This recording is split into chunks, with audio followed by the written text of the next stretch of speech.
काषाय शोभि कमनीय शिखानिवेशम् दण्डध्वयोद्बलकरं विमलोपवीतम् उद्यन्ति ये सनिमम् उल्लसद्बुद्धपुण्ड्रम् रूपं दवास्प्रीतिराजचूर्ममाप्रिये पाषण्डसागुरमकापुरपामुगाग्नि श्रीरङ्गराजचरणाम्बुजमूलदासः श्रीविष्णुलोकमणिमण्टपमार्गदायी रामानुजो विजयते इति राजराजः. சோழசமபுரம் தட்டையாச்சார் சுவாமியுடைய சிஷ்யராக இருக்கக்கூடிய சீனிவாசாச்சார் சுவாமி ஆச்சார பிரதிபக்தியோடு திருமலையிலே அந்த சீனிவாச பெருமானுக்கு நிறைய கைங்கரியம் பண்ணியுள்ளார். அதனாலேயே அவருக்கு சீனிவாசனத்திலே அதீதமான ஒரு காதல். அந்த காதலோடு தன்னுடைய ஆச்சாரியனாக இருக்கக்கூடிய துட்டையாச்சார சுவாமியிடத்திலே சகல அர்த்தங்களையும் கேட்டறிந்தார். அவர் கேட்ட அர்த்தங்களை எல்லாம் தான் ஒரு பிரபந்தமாக பண்ண வேண்டும் என்று இவர் நினைத்தார் என்றால் இல்லை. ஆச்சாரியன் நியமிக்கிறார் துட்டையாச்சார சுவாமி. அவர் நியமிக்க ராமானுஜ சித்தாந்தத்தை நீர் கொஞ்சம் எளிமைப்படுத்தி மற்றவர்களுக்கெல்லாம் புரியும்படி பண்ணித்தரலாமே என்று தன்னுடைய சொப்பனத்திலே அவர் சாதிக்க, அந்த சொப்பனத்தில் சாதித்த அந்த விஷயத்தை நமக்கு யதீந்திரமத் தீபிகை என்கிற கிரந்தத்தோடு அனுகிரகிக்கிறார் சுவாமி சீனிவாசாச்சார சுவாமி. அவர் கிட்டத்தட்ட 16ஆம் நூற்றாண்டின் கடைசியிலும் 17ஆம் நூற்றாண்டின் தொடக்கத்திலும் இருந்தவர். இந்த யதீந்திரமத தீபிகை என்பது மிகவும் நமக்கு முக்கியமான ஒரு வேதாந்தத்துடைய விஷயத்தை தெரிந்து கொள்வதற்கு உண்டான ஒரு விஷயம் என்று தெரிகிறது. ஏனென்றால் ஸ்ரீபாஷ்யத்தை பூர்ணமாக தெரிந்து கொள்ள வேண்டும் என்றால் தர்க்கசாஸ்திரம், நியாயசாஸ்திரம், மீமாம்சா சாஸ்திரம் இது கொஞ்சம் தெரிஞ்சிருக்கணும். அது மட்டுமல்லாமல் குறைஞ்சபட்சம் ஒரு 5 வருஷங்களாவது ஆகும் ஸ்ரீபாஷ்யம் தெரிந்து கொள்ள. ஆனால் தெரிந்து கொள்ள வேண்டும் என்ற ஆவலம் இருக்கு. அதுக்குண்டான ஞானமோ, அதுக்குண்டான ஸ்ரத்தையோ, அதுக்குண்டான ஒரு நிலையோ என்னிடத்தில் இல்லாதபடியாலே, ஆனால் ஆர்வத்தை மட்டும் பகவான் கொடுத்தாரே தவிர இந்த ஞானத்தை கொடுக்கவில்லையே சந்தேகம் வருமானம். அதற்காகத்தான் யதீந்திரமத தீபிகைன்னு நம்முடைய பூர்வாச்சாரியர்களால் அனுகிரகிக்கப்பட்டது. அது அனுபவித்துக் கொண்டிருக்கிறோம். அதிலே ஒரு அட்டவணை மாதிரி கொடுத்திருக்கார் சுவாமி புத்தூர் சுவாமி. அந்த அட்டவணை என்னதென்று நம்ம கடந்த காலட்சத்துல அனுபவிக்க பெற்றோம். மேற்கொண்ட அந்த அட்டவணையிலே பிரமாணம் 3 பிரமாணங்கள் எடுத்தார். பிரத்யக்ஷ பிரமாணம், அனுமான பிரமாணம், சப்த பிரமாணம் என்று 3. இதிலே பிரத்யக்ஷ பிரமாணத்திலும் அனுபவித்துக் கொண்டிருக்கிறோம். அந்த பிரத்யக்ஷத்திலே பொய் பொய் பொய், இந்த லோகமே பொய், கண்ணால் காப்பதும் பொய், காயமே இது பொய்யடா, காட்டடித்த பையடா அப்படின்னு சில வாக்கியங்கள்லாம் நம்ம தேசத்துல பார்க்கிறோம். அதை வைத்துக்கொண்டு பார்க்கும்போது எல்லாமே பொய் தான் போல் இருக்கு அப்படின்னு நினைக்கிறானோ. சுவாமி அதை ஒத்துக்கவே இல்லை. சுவாமி பெருமனார் எல்லாமே மெய், எல்லாமே மெய் என்றால் நம்ம சொப்னம் பார்க்கிறோமோ கனவு, அந்த கனவுல வரக்கூடிய சம்பவங்களும் மெய் தான் சொல்றார். அது என்னமா சுவாமி மெய்யாகும்? அது பொய் தானே, கண்ணை திறந்து பார்த்தா அது நடக்கலையே சுவாமின்னா. அது இருந்திருக்கு, உனக்கு தெரியல அப்படின்னு தெரிவிக்கிறார். அது பின்னாடி நம்ம பார்ப்போம் அது என்னமா மெய்ன்றது. அப்படி இருக்கச்சே அப்ப அதுவே மெய்ன்னு சொல்லும்போது பிரத்யக்ஷத்தை போய் பொய்ன்னு சொல்லலாமா? சொல்ல முடியாதனும். ஆனா பிரத்யக்ஷத்தை பொய் என்று சொல்லக்கூடிய மதம் தான் அத்வைத்த மதம். அத்வைத்தத்திலே பிரத்யட்சத்தை அவர்கள் ஒத்துக்கொள்ளவில்லை. சப்த பிரமாணம் மட்டும்தான் ஒத்துண்டிருக்கா. அவ வேற எந்த பிரமாணம் ஒத்துக்கல. அந்த சப்த பிரமாணம் மெய்யா என்றால் அதுவும் பொய். ஏன்னா பிரம்மத்தை தவிர மற்ற அத்தனையும் பொய். பிரம்மத்தை தவிர மற்ற அத்தனையும் பொய்யா இருக்கும்போது சப்த பிரமாணம் மெய்யும் சொல்லியாச்சுன்னா அவள் அத்வைத்தம்னு வேறு. அத்வைத்தம் இரண்டல்ல ஒன்று என்று அவருடைய சம்பிரதாயம். அப்ப இரண்டல்ல ஒன்றுன்னு வந்துட்டுனா அப்ப ரெண்டாவது ஒரு வஸ்து வந்துட்டுனாலே அத்வைதம் பட்டு போயிடும். அதனால சப்த பிரமாணத்தையும் அது மெய்யின்னு ஒத்துக்க முடியாது. ஆனா சப்த பிரமாணத்தை கொண்டுதான் அவர்கள் அவருடைய அந்த நிலையை ஸ்தாபிக்கிறார். என்னன்னு ஸ்தாபிக்கிறார்? பிரம்மம் ஒண்ணு, பிரம்ம சத்தியம், ஜெகதி மித்யா, ஜீவோ பிரம்மைவ நாபரகா. இது வேதாந்த மகான் தெரிவிக்கிறார். இப்ப ஒரு பொய்யை சொல்லணும்னா அந்த பொய்யை மறைப்பதற்காக இன்னொரு பொய்யை சொல்லணும். அந்த பொய்யை மறைப்பதற்காக இன்னொரு பொய் சொல்லணும். அதற்காக இன்னொருத்தர் பேசும்போது அந்த பழைய பொய் அப்படியே ஞாபகம் வச்சுக்கணும். இவ்வளவு சிரமங்கள் இருக்கு ஒரு பொய் சொல்லணும்னா. சாமானிய விஷயமே இல்லை. அது உண்மையை சொல்லிட்டோம்னா அதுக்காக நம்ம காப்பாற்ற வேண்டிய அவசியமே இல்லை. எங்க போறோம் இருக்கிற விஷயத்தை தான் சொல்ல போறோம். இருக்கிற விஷயத்துல சொல்றத நமக்கு எந்த விதமான சிரமங்களே இல்லை. அதனால்தான் நம்முடைய சம்பிரதாயத்தின்படி, விசிஷ்டாத்வைத சித்தாந்தத்தின்படி சம்பிரதாயம் மிகவும் எளிது. அவன் நம்ம என்னமோ சுவாமி புரியலையே, சுவாமி சிரமமா இருக்கே, சுவாமி சிலதெல்லாம் புரியலையே, இந்த மாதிரிதான் இருக்குமோ காலட்சேபம் பூர்த்தியா அப்படின்ற ஒரு கேள்வியெல்லாம் என்கிற சந்தேகம்லாம் நமக்கு ஏற்படுறது. அந்த மாதிரி கிடையாது. ஏன் அந்த மாதிரி கிடையாதுன்னா, அடியேன்ட்டு வேணா தவறு இருக்கலாம், சொல்லும் போது சரியா சொல்லாம இருக்கலாம் அடியேன் இல்லேன்னு சொல்லல. சொல்லும் போது சரியா சொல்லாம இருக்கலாம். இல்லை அந்த சப்தத்துக்குண்டான நேரடியான அர்த்தத்தை காட்டி கொடுக்காம இருக்கலாம். அதனால் அந்த சந்தேகம் வரலாம்ங்கிற சாஸ்திரத்திலேயோ சம்பிரதாயத்திலேயோ விசிஷ்டாத்வைதத்திலேயோ எந்த விதமான சந்தேகங்களோ எந்த விதமான குளறுபடியோ எந்த விதமான ஐயப்பாடோ கிடையாது. சந்தேகம் வராதுன்ற வரவே வராது. இப்ப நன்னா புரியுமா? நன்னா புரியும். எந்த சந்தேகம் கிடையாது. இப்ப ஏன் சொல்றேன்னா, உண்மையை உள்ளபடி சொல்லிட்டு இருக்கேன். பொய்ய சொல்லணும்னு தான் அங்கங்க மாற்றிட்டே வரணும். அவாள்கிட்ட என்ன போய் சொன்னேன், இவாள்கிட்ட என்ன போய் சொன்னேன், இவாள்கிட்ட என்ன போய் சொன்னேன், இவாள்கிட்ட என்ன சொல்லணும், இது இத்தனையும் ஞாபகம் வச்சுக்கணும். ஞாபகம் வச்சுட்டா தான் ஒழுங்கா நிற்க முடியும். ஆனா உண்மைக்கு அந்த ஞாபகமே தேவையில்லை. எது உண்மையோ பிரத்யட்சம் என்னது? உள்ளதை உள்ளபடி பாக்குறமோனோ. அப்ப உள்ளதை உள்ளபடி ஸ்தாபிக்கிறமோனோ அதுதான் பிரத்யட்சம். அந்த பிரத்யட்சம் உள்ளதை உள்ளபடி அறிந்து விவகரிப்பதற்கு உண்டான ஞானம் தான் பிரமான்னு பேரு. உள்ளதை உள்ளபடி அறிந்து விவகரிப்பதற்கு அதற்குண்டான அனுஷ்டானம், அந்த விவகரிப்பதற்குண்டான ஞானம் தான் பிரமாணம் அப்படின்னு சொன்னார் இல்லையா? அந்த அறிவு ஏற்படுவதற்குண்டான கருவி எதுவோ அது கரணம், பிரமாகரணம். அந்த அறிவு ஏற்படுவதற்கு உண்டான கருவிதான் பிரமாகரணம். அப்ப சட்டன்னு ஞானத்தை கொடுக்கணும்னா உண்மையான ஞானத்தை கொடுக்கணுமோனோ அப்படி இருப்பதுதான் பிரமாணம்.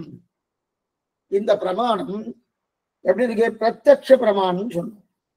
பிரத்யக்ஷ பிரமாணம் 5 நிலையில பார்க்கிறோம். கண்ணால் பார்ப்பது, காதால் கேட்பது, மூக்கால் முகர்வது, நாக்கால் ருசிப்பது, தோலால் தொடுவது. இது இத்தனையுமே பிரத்யக்ஷ பிரமாணம். இப்ப விஷயத்துக்கு வருவோம். இது வரைக்கும் இந்த அவதாரி மாதிரி சொல்லிட்டேன். இப்ப பூர்வபக்ஷினா யாருன்னு சொல்லியிருக்கேன், மறுபடியும் சொல்றேன். சித்தாந்தினா நம் சம்பிரதாயப்படி எது சாஸ்திரப்படி எது சரியோ அந்த சரியான ஒரு விஷயத்தை சொல்வது சித்தாந்தி சொல்றான்னு அர்த்தம். பூர்வபக்ஷினா அந்த சித்தாந்தி சொன்னதை எதிர்த்தட்டா பேசுவார். கிடையாது, நீ சொல்றது தப்பு, அந்த வாரம் சரி வராது, நான் சொல்றேன் பாரு அப்படின்னு அதுக்கு சாஸ்திரத்துடைய நிலையை மாறி பேசக்கூடிய தன்மை தான் பூர்வபக்ஷி பேரு. அப்ப அவளுக்கு பேசுறாள், சாஸ்திரத்தை மீறி பேசுறேன்னா அவளுக்கு தெரியாதா சுவாமின்னா? அவளுக்கு சாஸ்திரத்தோடு தான் பேசுறான்னு அவள் நினைக்கிறாள். ஏன்னா சாஸ்திரம் என்பது எப்படி வேணா வளைச்சு கொடுக்கும். அப்ப எப்படி வேணா வளைச்சு கொடுக்கும்னா சுவாமி எம்பெருமானார் சொல்றது சரின்னு என்னமா சுவாமி சொல்ல முடியும்னா முன்னாடி பின்னாடி மத்தியில என்ன இருக்குன்னு பார்க்கணும். பூர்வாச்சாரியர் என்ன எழுதியிருக்கான்னு பார்க்கணும். வியாசருடைய திருவுள்ள என்னன்னு பார்க்கணும். அதையெல்லாம் பார்த்து அனுசரிச்சுட்டு அவா திருவுள்ளப்படி எழுதினமே தவிர எனக்கு இது தோன்றது, இது தோன்றபடியால இதுதான் அர்த்தம் அப்படின்னு எழுதப்படாது. சுவாமி அதை பண்ணவே மாட்டார். எம்பெருமானார் அதை பண்ண மாட்டார். இப்ப என்ன எடுக்கிறாருன்னா, ஸ்ருதி பிரமாணத்துல தனியா சேர்க்கலாமா? ஞாபகம் இருக்கு இல்லையா? ஸ்ருதி வேறு. ஸ்ருதினா வேதங்கள். ஸ்ருதினா ஞாபகப்படுத்தி கொண்டு சொல்றது.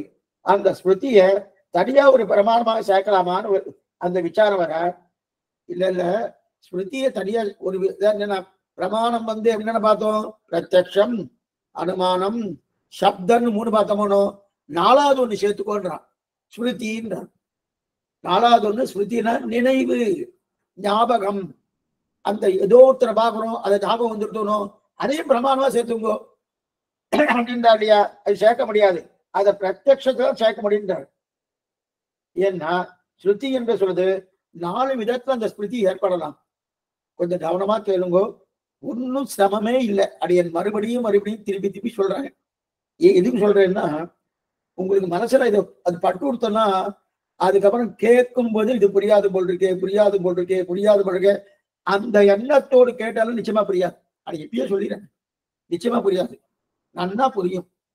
ஆச்சாரிய அனுகிரகத்தால புரிய போறது, எம்பெருமானுடைய திவ்ய கட்டாட்சத்தால புரிய போறது அப்படின்னு நன்னா அந்த அந்த ஒரு திட நம்பிக்கை வச்சுருக்கோம். ஒண்ணு.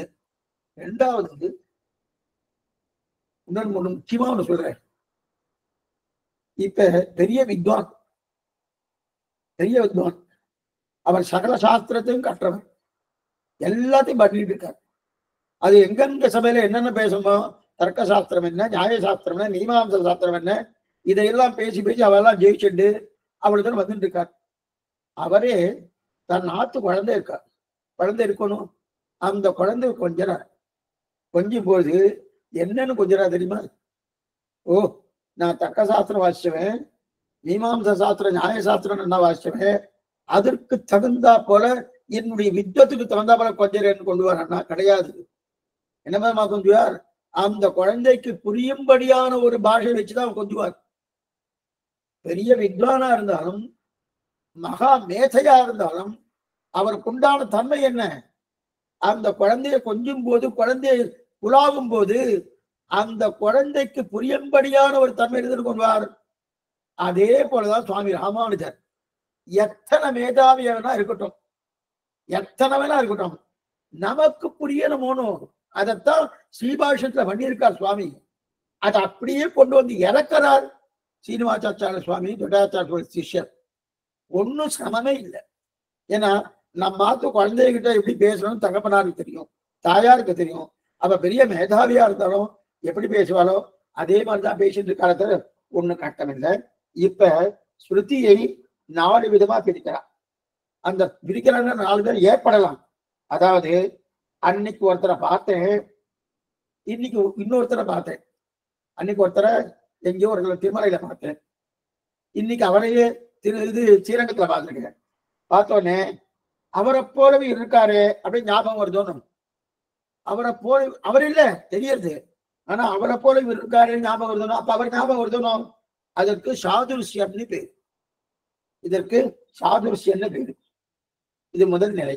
அதாவது ஸ்ருதியை 4 விதமா நம்ம, அதாவது ஞாபகப்படுத்திக் கொள்வதை 4 விதமாக ஞாபகப்படுத்திக் கொள்ளலாம். ஒண்ணு, அன்னைக்கு பார்த்தோம் ஒருத்தரை, அவரை போல இவர் இருக்காரு, இங்க வேற இடத்துல பாக்குறேன், அவரை போல இருக்காருன்னு அவருடைய ஞாபகம் வரணுமானோ, அதுக்கு சாதுர்சியம்னு பேர். 2வது அதிருஷ்டம்.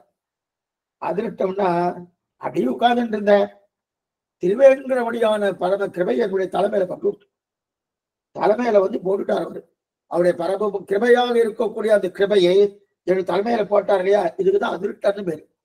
அதிருஷ்டம்னா நீங்க ஏதோ அடிக்கிறாங்க, திடீர்னு ஏதோ ₹1,00,000 லாட்டரி சீட்ல கிடைக்கிறது, அதிருஷ்டம். அதுவும் அதிருஷ்டம் தான். அந்த அதிருஷ்டத்தை இங்க சொல்லல. பகவானுடைய நிருகேதுக கட்டாட்சம் என்ன அறியாமல் சேர்றதனோ அதுக்கு அதிருஷ்டம்னு பேரு. இதையும் ஸ்ருதி, இந்த மாதிரி ஸ்ருதி ஞாபகம் ஏற்படலாம். 3வது சிந்தனை.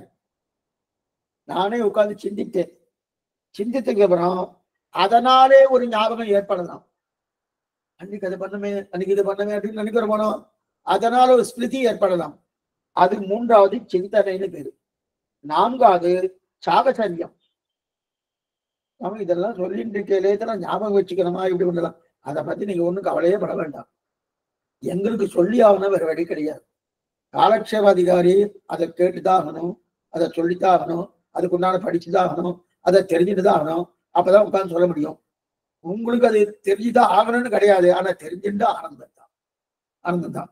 வேணும்னா நோட்ஸ் வேணா எழுதிக்கலாம், ஒன்றும் தவறு கிடையாது. இப்ப சாகச்சரியம், நாலாவது சாகச்சரியம். சாகச்சரியம்னா இங்க யஜ்ஞதத்த சாஸ்திரத்துக்கு ஒரு பேர் வச்சுருக்கு. 2 பேரும் தேவதத்தன் யஜ்ஞதத்தன் வச்சுருக்கா. அது யாருன்னு கேட்காதீங்க, தெரியாது. அடியருக்கும் தெரியாது, சாஸ்திரக்கு தெரியுமோ என்னமோ தெரியாது. யஜ்ஞதத்தன் தேவதத்தன் இருக்கு. அந்த யஜ்ஞதத்தன் தேவதத்தன் சாஸ்திரம் எப்பவுமே இந்த பேரு தான் இருக்கும். ஏன் சொல்ல கேசவன் மாதவன் கோவிந்தன் இருக்க எடுக்க மாட்டான். சாஸ்திரக்காரர் வந்து என்ன பண்ணா யஜ்ஞதத்தன் தேவதத்தன் எடுத்துப்பா. அவ 2 பேரும் ஒன்னாதான் பார்ப்பேன். இப்ப 2 பேரும் ஒன்னாதான் எப்பவுமே பார்த்துட்டு இருப்பேன். இப்ப யஜ்ஞதத்தன் மட்டும் பார்த்தேன். இப்ப யஜ்ஞதத்தன் மட்டும் பார்க்கும்போது தேவதத்தனுடைய ஞாபகம் வருமா வராதா? கண்டிப்பா வரும். ஒரு இல்லையா? இதுக்கு என்னது சாகச்சரியன்னு பேரு, சாதுர்ஷன்னு பேரு. இதனால்தான் சம்ஸ்காரம் உத்புதம் ஆகும். சம்ஸ்காரம் ஏற்பட்டால் ஸ்மிருதி ஏற்படுது. அந்த அந்த நினைவு வந்துருச்சுன்னா உடனே இந்த நினைவு வருது. சம்ஸ்காரம் என்னன்னா அன்னைக்கு நடந்த சரித்திரங்கள், அன்னைக்கு நடந்த நிகழ்வுகள் அது வந்துருச்சுன்னா உடனே ஞாபகம் வந்துடுறதுனும். இந்த ஸ்மிருதிய தனியா பிரமாணமா ஒத்துக்கலாமேன்னு ஒரு கேள்வி. எனக்கு இந்த ஞாபகம் வந்துருக்கணும். அப்ப என்னென்ன இருக்கு? சாதுர்ஷ்யம், அதிருஷ்டம், மேற்கொண்டு சிந்தனா, அப்புறம் 4வது சாகச்சரியம். இந்த 4ஐயும் ஸ்மிருதியில சேர்த்துட்டு ஸ்ருதியை பிரத்யக்ஷம், அனுமானம், சப்தம், 4வது ஸ்மிருதி இது ஒரு பிரமாணம் வச்சுக்கலாமன்னா இது ஒரு கேள்வி. இல்ல இதுக்கு தேவையில்லை, இதையும் பிரத்யக்ஷத்துல சேர்க்கலான்னு சுவாமி சொல்றார். ஏன்னா ஸ்ருதிக்கு சம்ஸ்காரம் தேவைப்படுறது, அன்னைக்கு நடந்த நிகழ்ச்சி தேவைப்படுறது. ஞாபகம் வச்சுக்கணும்னா அன்னைக்கு நடந்த நிகழ்ச்சி இருக்கணுமோனோ? ஒண்ணு வேண்டாம். நாமே நம்ம மேல்கொண்ட போய் 4000 சேவா காலம் பண்ணோம். அங்க இந்த மாதிரி நடந்தது சுவாமி, இந்த மாதிரி நடந்தது சுவாமி. அப்ப அந்த நடந்த நிகழ்வுகள் நமக்கு ஞாபகம் பண்ணணுமோனா தான் சம்ஸ்காரம் பேரு. அந்த சம்ஸ்காரம் தேவை இருக்கு. சம்ஸ்காரம் எதனால் தேவைப்படுறது? சம்ஸ்காரத்துக்கு பிரத்யக்ஷம் தேவை. அங்க பிரத்யக்ஷமா நடந்ததுன்னு பார்த்தோமோனோ? அப்ப பிரத்யக்ஷம் இருந்தா தான் சம்ஸ்காரமே வரும். பிரத்யக்ஷம் இல்லைன்னா சம்ஸ்காரம் வராது.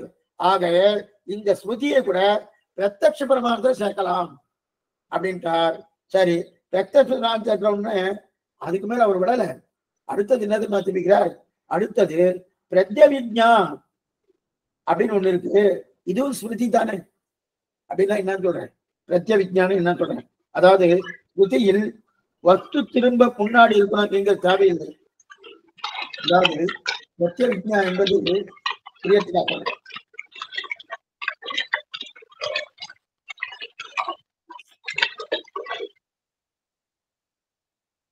பிரத்யவிஜ்ஞா. முதல்ல ஸ்மிருதி பார்த்தோம். ஸ்மிருதியில் என்ன இருந்தது? நம்ம இப்ப அன்னைக்கு இருக்கிறத நம்ம ஞாபகப்படுத்தினோம் தவிர அந்த வஸ்து முன்னாடி இருக்கின்ற தேவையில்லை. ஆனா பிரத்யவிஜ்ஞானம்னா என்னைக்கோ 4 வருஷத்துக்கு முன்னாடி தேவதத்தனை இந்த இடத்துல பார்த்தேன். இப்ப அதே தேவதத்தனை, அதாவது அந்த தேவதத்தனை நான் வந்து ஸ்ரீரங்கத்துல பார்த்தேன். இப்ப அதே தேவதத்தனை திருவல்லிக்கையில பாக்குறேன், திருவல்லிக்கையில பாக்குறேன். அன்னைக்கு பார்த்தது இங்க பார்த்திருக்கேன்னு சுவாமி அப்படின்னு. அப்ப இங்கேயும் பிரத்யக்ஷம், அங்கேயும் பிரத்யக்ஷம். அப்ப இதையும் பிரத்யக்ஷத்துல தான் சேர்க்குமே தவிர இதை வந்து ஸ்மிருதியில சேர்க்கப்படாது அப்படின்னு சொல்லி இதையும் தெரிவித்தார். எத்தனை விஷயங்கள் வந்து பாருங்க. ஏன் சொல்றேன்னா இவெல்லாம் என்ன பண்ணுவான்னா பிரத்யக்ஷம், அனுமானம், சப்தத்தை இன்னும் நிறைய பிரமாணம் சேர்க்கணும் இருக்கா. எத்தனை பிரமாணம் சேர்த்தாலும் இந்த 3 பிரமாணத்துக்குள்ளதான் அடக்கம். இதெல்லாம் பிரத்யக்ஷம் சேர்க்கலான்டார். அப்ப உடல அடுத்து புதுசா ஒண்ணு எடுக்கிறார். என்ன புதுசான்னா அபாவம்னு ஒன்று எடுக்கிறார். இதெல்லாம் ஸ்ரீபாஷையில் எடுக்கப்பட்டது. அபாவம். அபாவம்னா இது ஒத்துண்டது யாருன்னா அபாவம் என்பது புதுசா ஒண்ணு ஒத்துக்கிறார். நையாயிக பக்ஷன்னு பேரு. அவனுக்கு நியாயவாதின்னு பேரு. நியாயசாஸ்திரம் பண்ணணும் அவன் தான் அந்த நியாயவாதி. அவனுக்கு தார்க்கிகன்னு பேரு. அவர் என்ன பண்ணா திரவியங்கள் நம்ம எத்தனை பார்த்தோம்? 10 திரவியங்கள் பார்த்தோமோனோ? திரவியம், அத்ரவியம், அத்ரவியம் 10ன்னு பார்த்தோம். திரவியங்கள் நிறைய இருக்கு இல்லையா? ஆனா அவனுக்கு திரவியங்களே 50ன்னு பிரிக்கிறான். திரவியங்களே 50 பிரிக்கிறான். அது மட்டும் இல்ல, பதார்த்தம் என்கிற வஸ்துவை 7ஆ பிரிக்கிறான். பதார்த்தம்னா பொருள். சப்த பதத்தின் அர்த்தத்தை கொடுப்பது பதார்த்தம். நல்லா பண்ணுங்க. பதார்த்தம்னா நம்ம எத்திய பாகோட பாத்திரம்லாம் இருக்கு சுவாமி, அதை சொல்றாளா? அது கிடையாது. பதார்த்தம்னா கரியமது, கூட்டமது, அது குழம்பமது, அதை சொல்லல. சப்தத்தின் அர்த்தத்தை சொல்ல வந்து பதார்த்தம். அப்படின்னா பொருள். நம்ம அர்த்தம் பிரகாரம் இப்படி வச்சுக்கோமே, பொருள்னு வைக்கணும். ஒண்ணு சமப்பட வேண்டாம். மறுபடியும் சொல்றாடியே, சமமே கிடையாது. ஆனா நமக்கு என்ன கதாபாகமா தான் இருக்கு. இது கதாபாகம் கிடையாது. ஆனா மீதி காலட்சேபத்தை காட்டுறது இதுக்கு சமமா தான் இருக்கும். ஆனா கேட்கிறபடி கேட்டா நிச்சயமா சமம் கிடையாது. இப்ப பதார்த்தம்னா பதத்தின் அர்த்தம் பதார்த்தம். சரி, அப்பனா பொருள். அப்ப அந்த பொருளை 7ஆ பிரிக்கிறார். என்னென்ன பாருங்க, ஆச்சரியமான விஷயம்.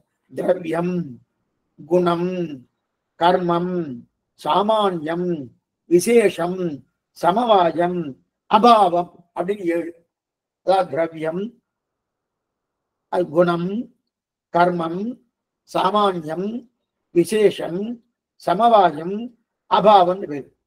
இதுல அபாவம்னா இல்லாமைன்னு பேரு. ரொம்ப ஆச்சரியமான விஷயம் இருக்கு பாருங்க. இப்படி கூட பேசுவாளா அப்படின்னு நமக்கு தோணும். அதை சொல்ற பாருங்க. அபாவம்னா இல்லாமை. இல்லாமை என்பது ஒரு தனிப்பொருள் என்கிறார். இப்ப இல்லாமை என்னன்னா இல்லைன்னு அர்த்தம். இல்லாமை என்று ஒரு பொருள்ன்றார். எது போல? ஒரு பேனா இருக்கு, ஒரு பென்சில் இருக்கு, ஒரு ரப்பர் இருக்கு. அதே போல இல்லாமைன்னு ஒரு பொருள் இருக்குன்றார். சுவாமி, இல்லாமைன்னு ஒரு பொருள் எப்படி சுவாமி இருக்கும்? தார்க்கிகம் சொல்றாங்க. அதுக்கு என்ன பண்றாங்க? அதை நியாயப்படுத்துறாங்க. இல்லாமைன்னு ஒரு பொருள் இருக்கு, இது ஒரு பொருள் இருக்குன்னு. எப்படி சுவாமி இருக்கும்? பேனாவை போல, ரப்பரை போல, ஸ்கேலை போல, அதை போல இல்லாமைன்னு ஒரு பொருள் வச்சுக்க. சரி சுவாமி, இல்லாமையை ஸ்தாபிக்க ஒரு பொருள் வேணுமோன்னு, இல்லாம ஸ்தாபிக்க ஒரு பொருள் வேணுமோன்னு அப்படின்னா, சுவாமி இது இல்லாமை அப்படின்னா எது இல்லாமைன்னு அந்த பொருளை சொல்லணுமோன்னு, அந்த பொருளுக்கு எது? அதுதான் பிரத்யக்ஷம். அதுதான் பிரத்யக்ஷம். அப்படின்னா இதத்தான் அனுபலப்தின்னு இந்த பிரமாணத்துல சேர்க்கலான்றா. அப்படின்னா இல்லாமைன்னு ஒண்ணு இருக்கு, அந்த இல்லாமைதான் அபாவம்னு பேரு. அபாவம் இசி கொண்டு இல்லாமை. அந்த இல்லாமைய என்ன பண்ணலாம்? அனுபலப்தி என்னும் பிரமாணத்தாலே ஸ்தாபிக்கலான்ற. உபலப்தி, அனுபலப்தி. உபலப்தினா என்ன? கிடைப்பது. அனுபலப்தி என்னன்னா காணாமைன்னு அர்த்தம். அது நல்லா புரிஞ்சுக்கும். உபலப்தினா கிடைப்பது, அனுபலப்தினா காணாமை. இப்ப இங்க ஒரு சுவாமி உட்கார்ந்து இருந்தார். இந்த சுவாமி இங்க இருக்கிறார், இங்க இருக்கிறார், இங்க உட்கார்ந்து கொண்டிருக்கார் அப்படின்னு சொன்ன இத ஸ்தாபித்தாச்சு. ஸ்தாபித்த உடனே அதுக்கப்புறம் என்ன ஆயிடுச்சுன்னா அது பிரத்யக்ஷம். பிரத்யக்ஷமா அங்க இருக்கான்னு தெரியுது. இப்ப இதுக்கு இன்னொரு பிரமாணம் இருக்கு. இவர் இருந்த இடத்தில் இருந்திருந்தால் நான் பார்த்திருப்பேன். அப்ப அவர் காணல. இங்க இருந்தா இப்ப இங்க வந்துட்டு வரணும். இந்த இடத்துல இருந்தார், இந்த இடத்துல இருந்த உடனே அந்த சுவாமி இங்க வந்துட்டார். இங்க வந்த உடனே இங்க பிரத்யட்சமா தெரியுது. இப்ப இங்க இருக்கிற இங்க இல்லாம என்பதை ஸ்தாபிக்கணுமோ? இல்லாம அப்படின்னா இங்க இல்லையனும். என்ன புரிஞ்சுக்கோ. இங்க இருந்தால் முதல்ல இருந்தார், இங்கிருந்து அங்க போனார், அங்க போனோன்னு அங்க பிரத்யட்சமா தெரியுது. இப்ப இங்க இல்லையனும், அதைத்தான் அபாவம் சொல்றார். என்ன குழப்பமா இருக்கு சுவாமி. இது மாதிரி நிறைய குழப்பவாதி இருக்கா, நிறைய குழப்பவாதி இருக்கா. அதெல்லாம் சமாளித்தார் சுவாமி. எப்படின்னா இப்ப அங்க இல்லாம ஸ்தாபிக்கணும்ன்றாரு. அப்படின்னா முதல்ல சரி சுவாமி அங்க இருந்தாருணும், அதை பிரத்யட்சமா பார்த்துக்கணும். பிரத்யட்சம் பார்த்தபடியால அங்க இருக்காரு ஸ்தாபிச்சுட்டேன். இப்ப அது காணாதபடியாலே காணாமையாகிற பிரமாணத்தாலே இவ்விடத்தில் இல்லாமையாகிற வஸ்து இருக்குன்னு ஸ்தாபிக்கிறேன். கொஞ்சமா புரியதா பாருங்க. இல்லாமை என்கிற வஸ்துவை நான் ஸ்தாபிக்கிறேன். எப்படி சுவாமி? அதுக்குதான் என்ன பேரு? அனுபலப்தின்னு பேரு. அனுபலப்தினா காணாமை. காணாமையாலே அங்கெங்கிற பிரமாணத்தாலே இல்லாமை என்று ஸ்தாபிக்கிறார். முதல்ல பிரத்யட்சமா பார்த்தபடியாலே அவர் உள்ளாலும் ஸ்தாபிச்சார். இப்ப அவரை காணாதபடியாலே காணாமையாகிற பிரமாணத்தாலே இவ்விடத்தை இல்லாமையாகிற வஸ்து இருக்குன்னு நான் ஸ்தாபிக்கிறேன். கொஞ்சமாவது இது புரியறதா பாருங்க. கொஞ்சமா நடைமுறைக்கு ஒத்து வருதா பாருங்க. இல்லாமையை எப்படி ஸ்தாபிக்க முடியும்? பிரத்யக்ஷல பார்த்தா இல்லை, அதை நீ ஸ்தாபி சுவாமினா பிரத்யட்சமா இல்லை, அவ்வளவுதான? அது ஒத்துக்கல. அனுபலப்தியால் அபாவத்தை ஸ்தாபிக்கிறான் பூர்வபட்சி.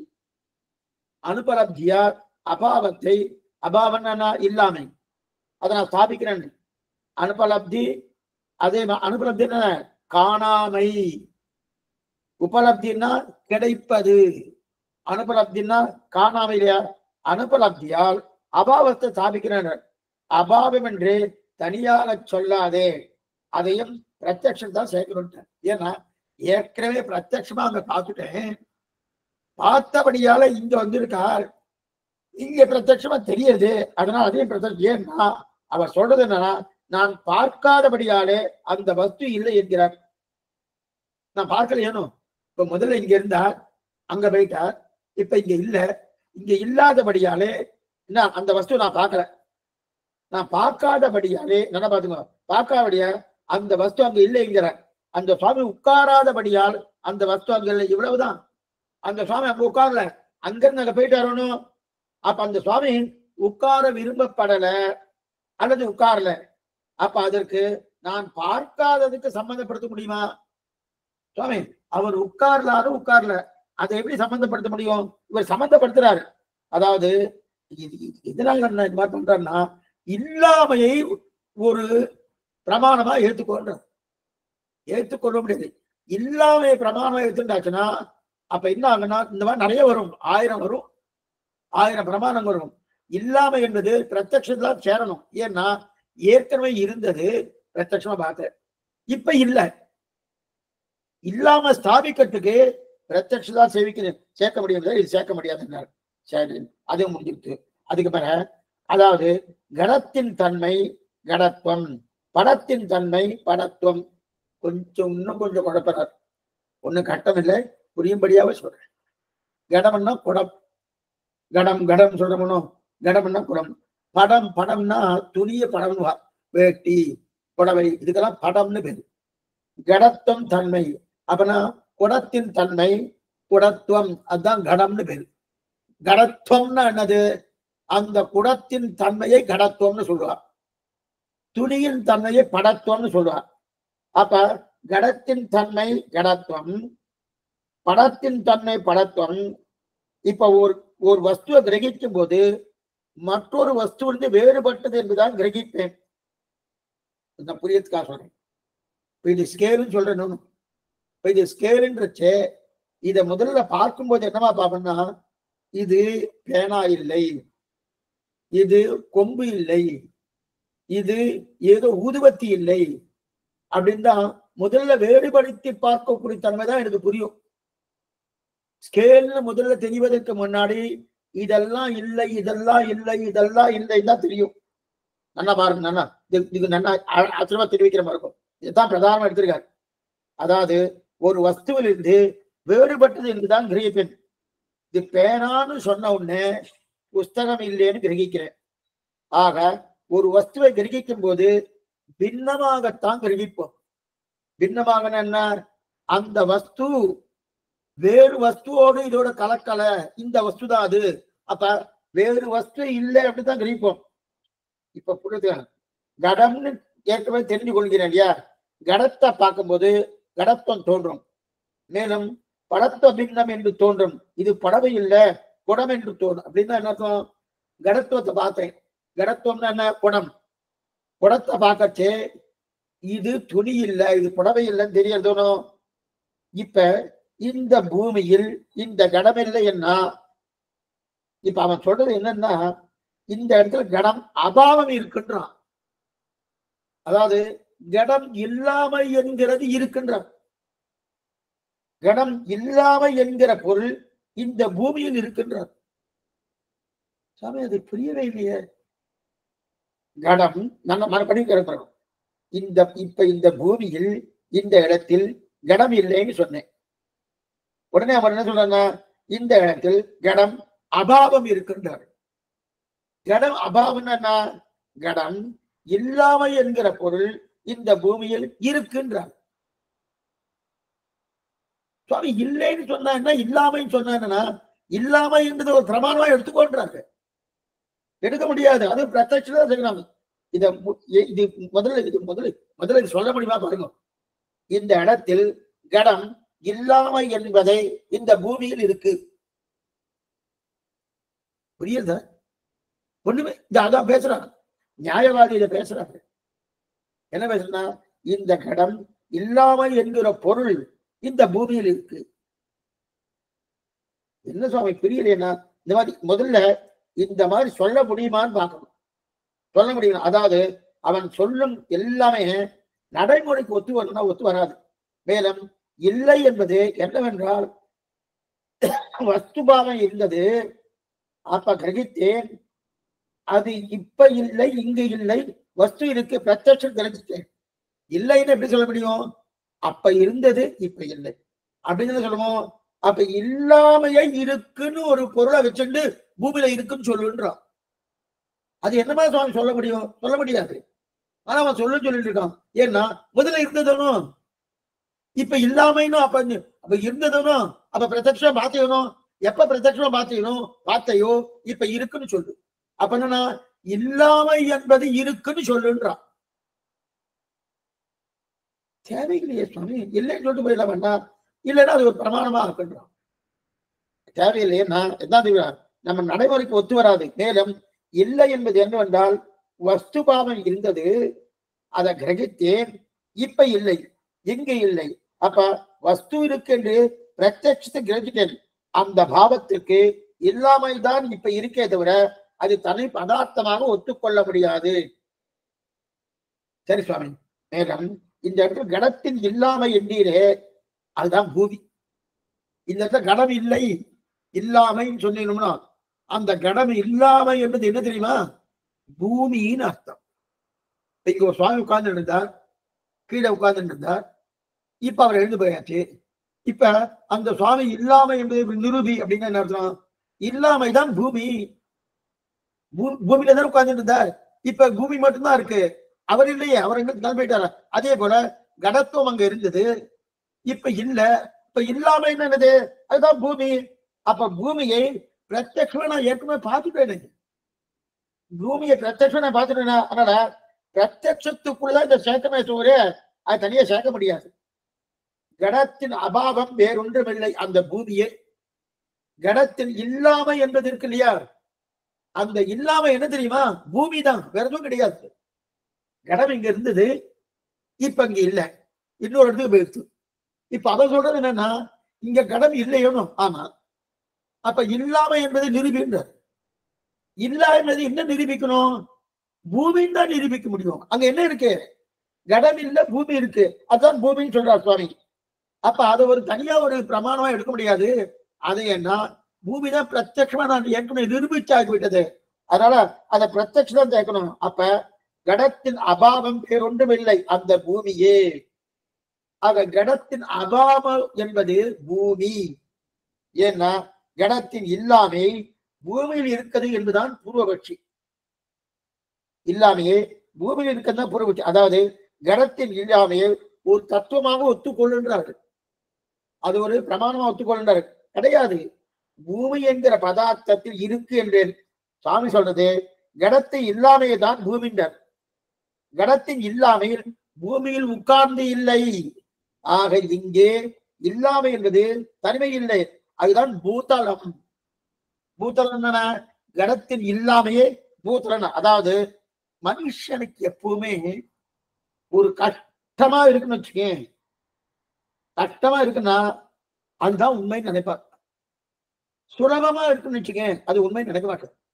என்ன பாருங்க, இப்ப ரொம்ப கஷ்டமா ஒண்ணு பண்ணா வச்சுக்கேன், அதுதான் உண்மை நினைப்பார். இல்லைன்னா அது சுலபமா இருக்கு உண்மை நினைப்பார். இந்த மாதிரி சம்பிரதாயமே வேதாந்தம் எல்லாமே சுலபம், உண்மையா இருக்கும், சுலபமா இருக்கும், சமமா இருக்காது, கஷ்டமா இருக்காது. இதுதான் உண்மை. புரியத்துக்காக ஒரு எக்ஸாம்பிள் சொல்றேன். ஒருத்தருக்கு கழுத்து வலி. கழுத்து வலி டாக்டர்கிட்ட போறாரு. டாக்டர்கிட்ட போறோடனே அவர் பார்த்தாரு, கையை பிடிச்சி பார்த்தாரு, எல்லாம் ஸ்டெத்தாஸ்கோப்ல வச்சு பார்த்தாரு, எல்லாம் சரியா இருக்கு, ஒண்ணும் ப்ராப்ளம் இல்லை.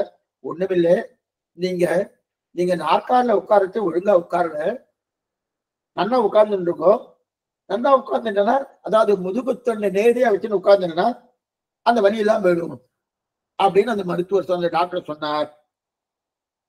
உடனே இவர் என்ன சொன்னார், இவர் டாக்டரே இல்லை, என்னை பார்த்தாரணும், நிறைய டெஸ்ட் எல்லாம் எழுதி கொடுக்கணும், நிறைய மருந்தெல்லாம் எழுதி கொடுக்கணும், எனக்கு உனக்கு வந்த வியாதி போல எந்த வியாதியும் கிடையாது அப்படின்னு சொல்லணும், லட்சத்துல ஒருத்தருக்கு தான் இந்த மாதிரி வியாதி வரும் அப்படிலாம் சொல்லணும்.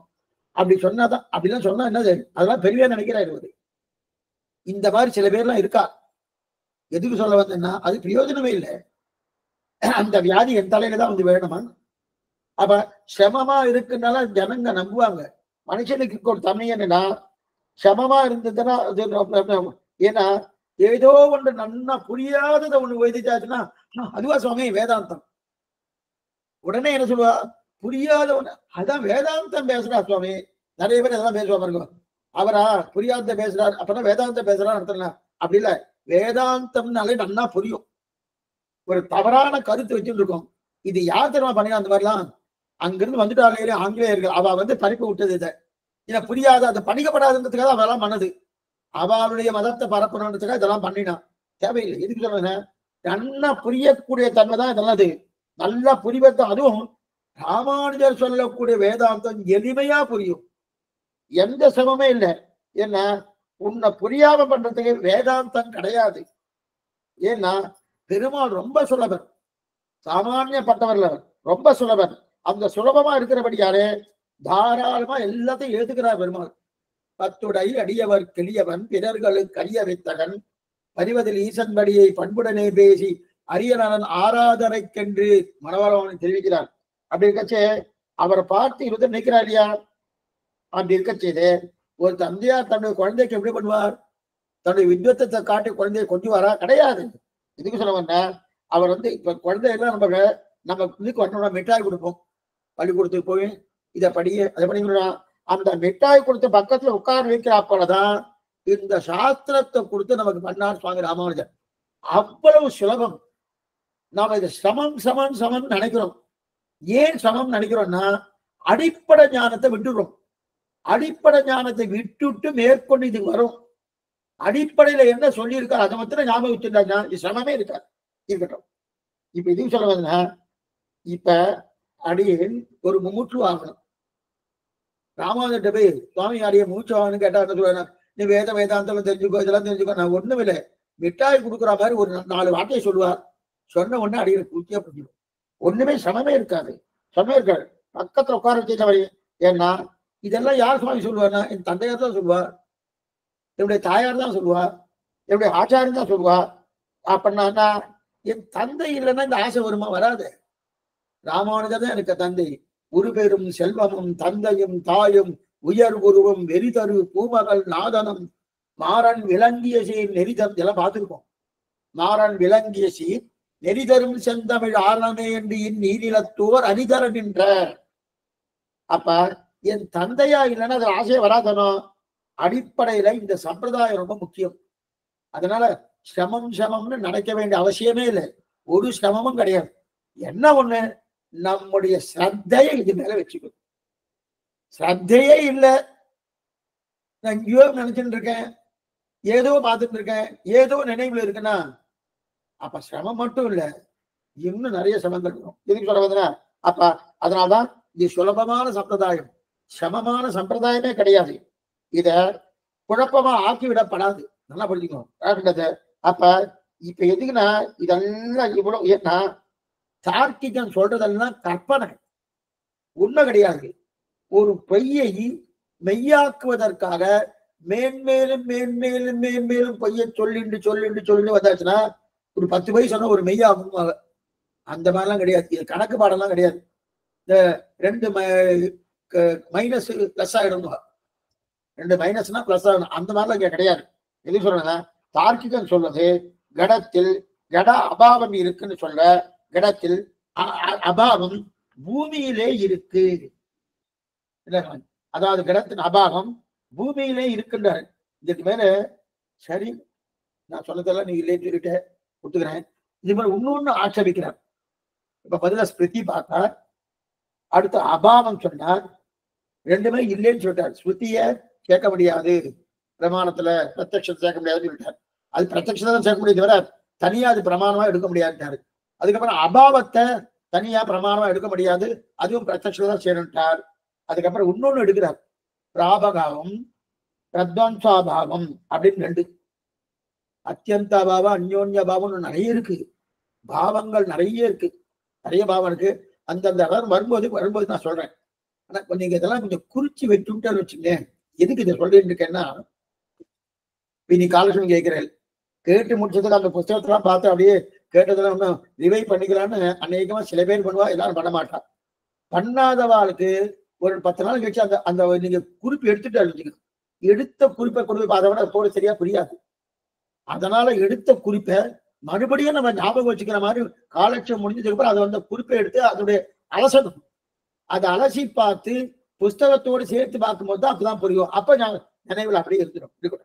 இப்ப பிராகபாவம் பிரத்வம்சாபாவம் அப்படின்னு இல்லையா, இது புதுசா ஒண்ணு எடுத்திருக்காரு. பிராகபாவம் என்னன்னா, கடத்துக்கு முன்னாடி கடம் இல்லாம இருந்தது இல்லையா, அப்ப கடம் இல்லை, பிறகுதான் கடம் உருவாயிட்டு. கடம் உருவாவதற்கு முன்னாடி இருக்கும் பாவம் அபாவம், அதான் பிராகபாவம். கடமே உருவாகல, கடம்னா குடம். நீ சொல்லிட்டு பாருங்க, கடம் படம் இதுதான் சாஸ்திரம் சொல்லிட்டே இருக்கும். கடத்துவம் படத்துவம்னு சொல்லுவோம். படத்துவம்னா வேட்டி புடவை துணிமணி இதெல்லாம் படத்துவம்னு பேரு. கடத்துவம்னா குடம், அது மண் குடமா இருக்கலாம், பொன் குடமா இருக்கலாம், என்ன குடமா இருக்கலாம். கடத்துவம்னா படம், அது குடம்னு பேரு. இப்ப என்ன பாருங்க, அந்த கடம் இருக்கணும். கடம் உருவாவதற்கு முன்னாடி இருக்கக்கூடிய அபாவம், அபாவம்னா கடம் இல்லாமை, அந்த கடம் இல்லாம பிராகபாவம் அப்படின்னா. முன்னாடி தான் சொல்றேன் சுவாமி, அதுக்கு இதுக்கு வித்தியாசம் இருக்கு, என்ன சொல்றேன்.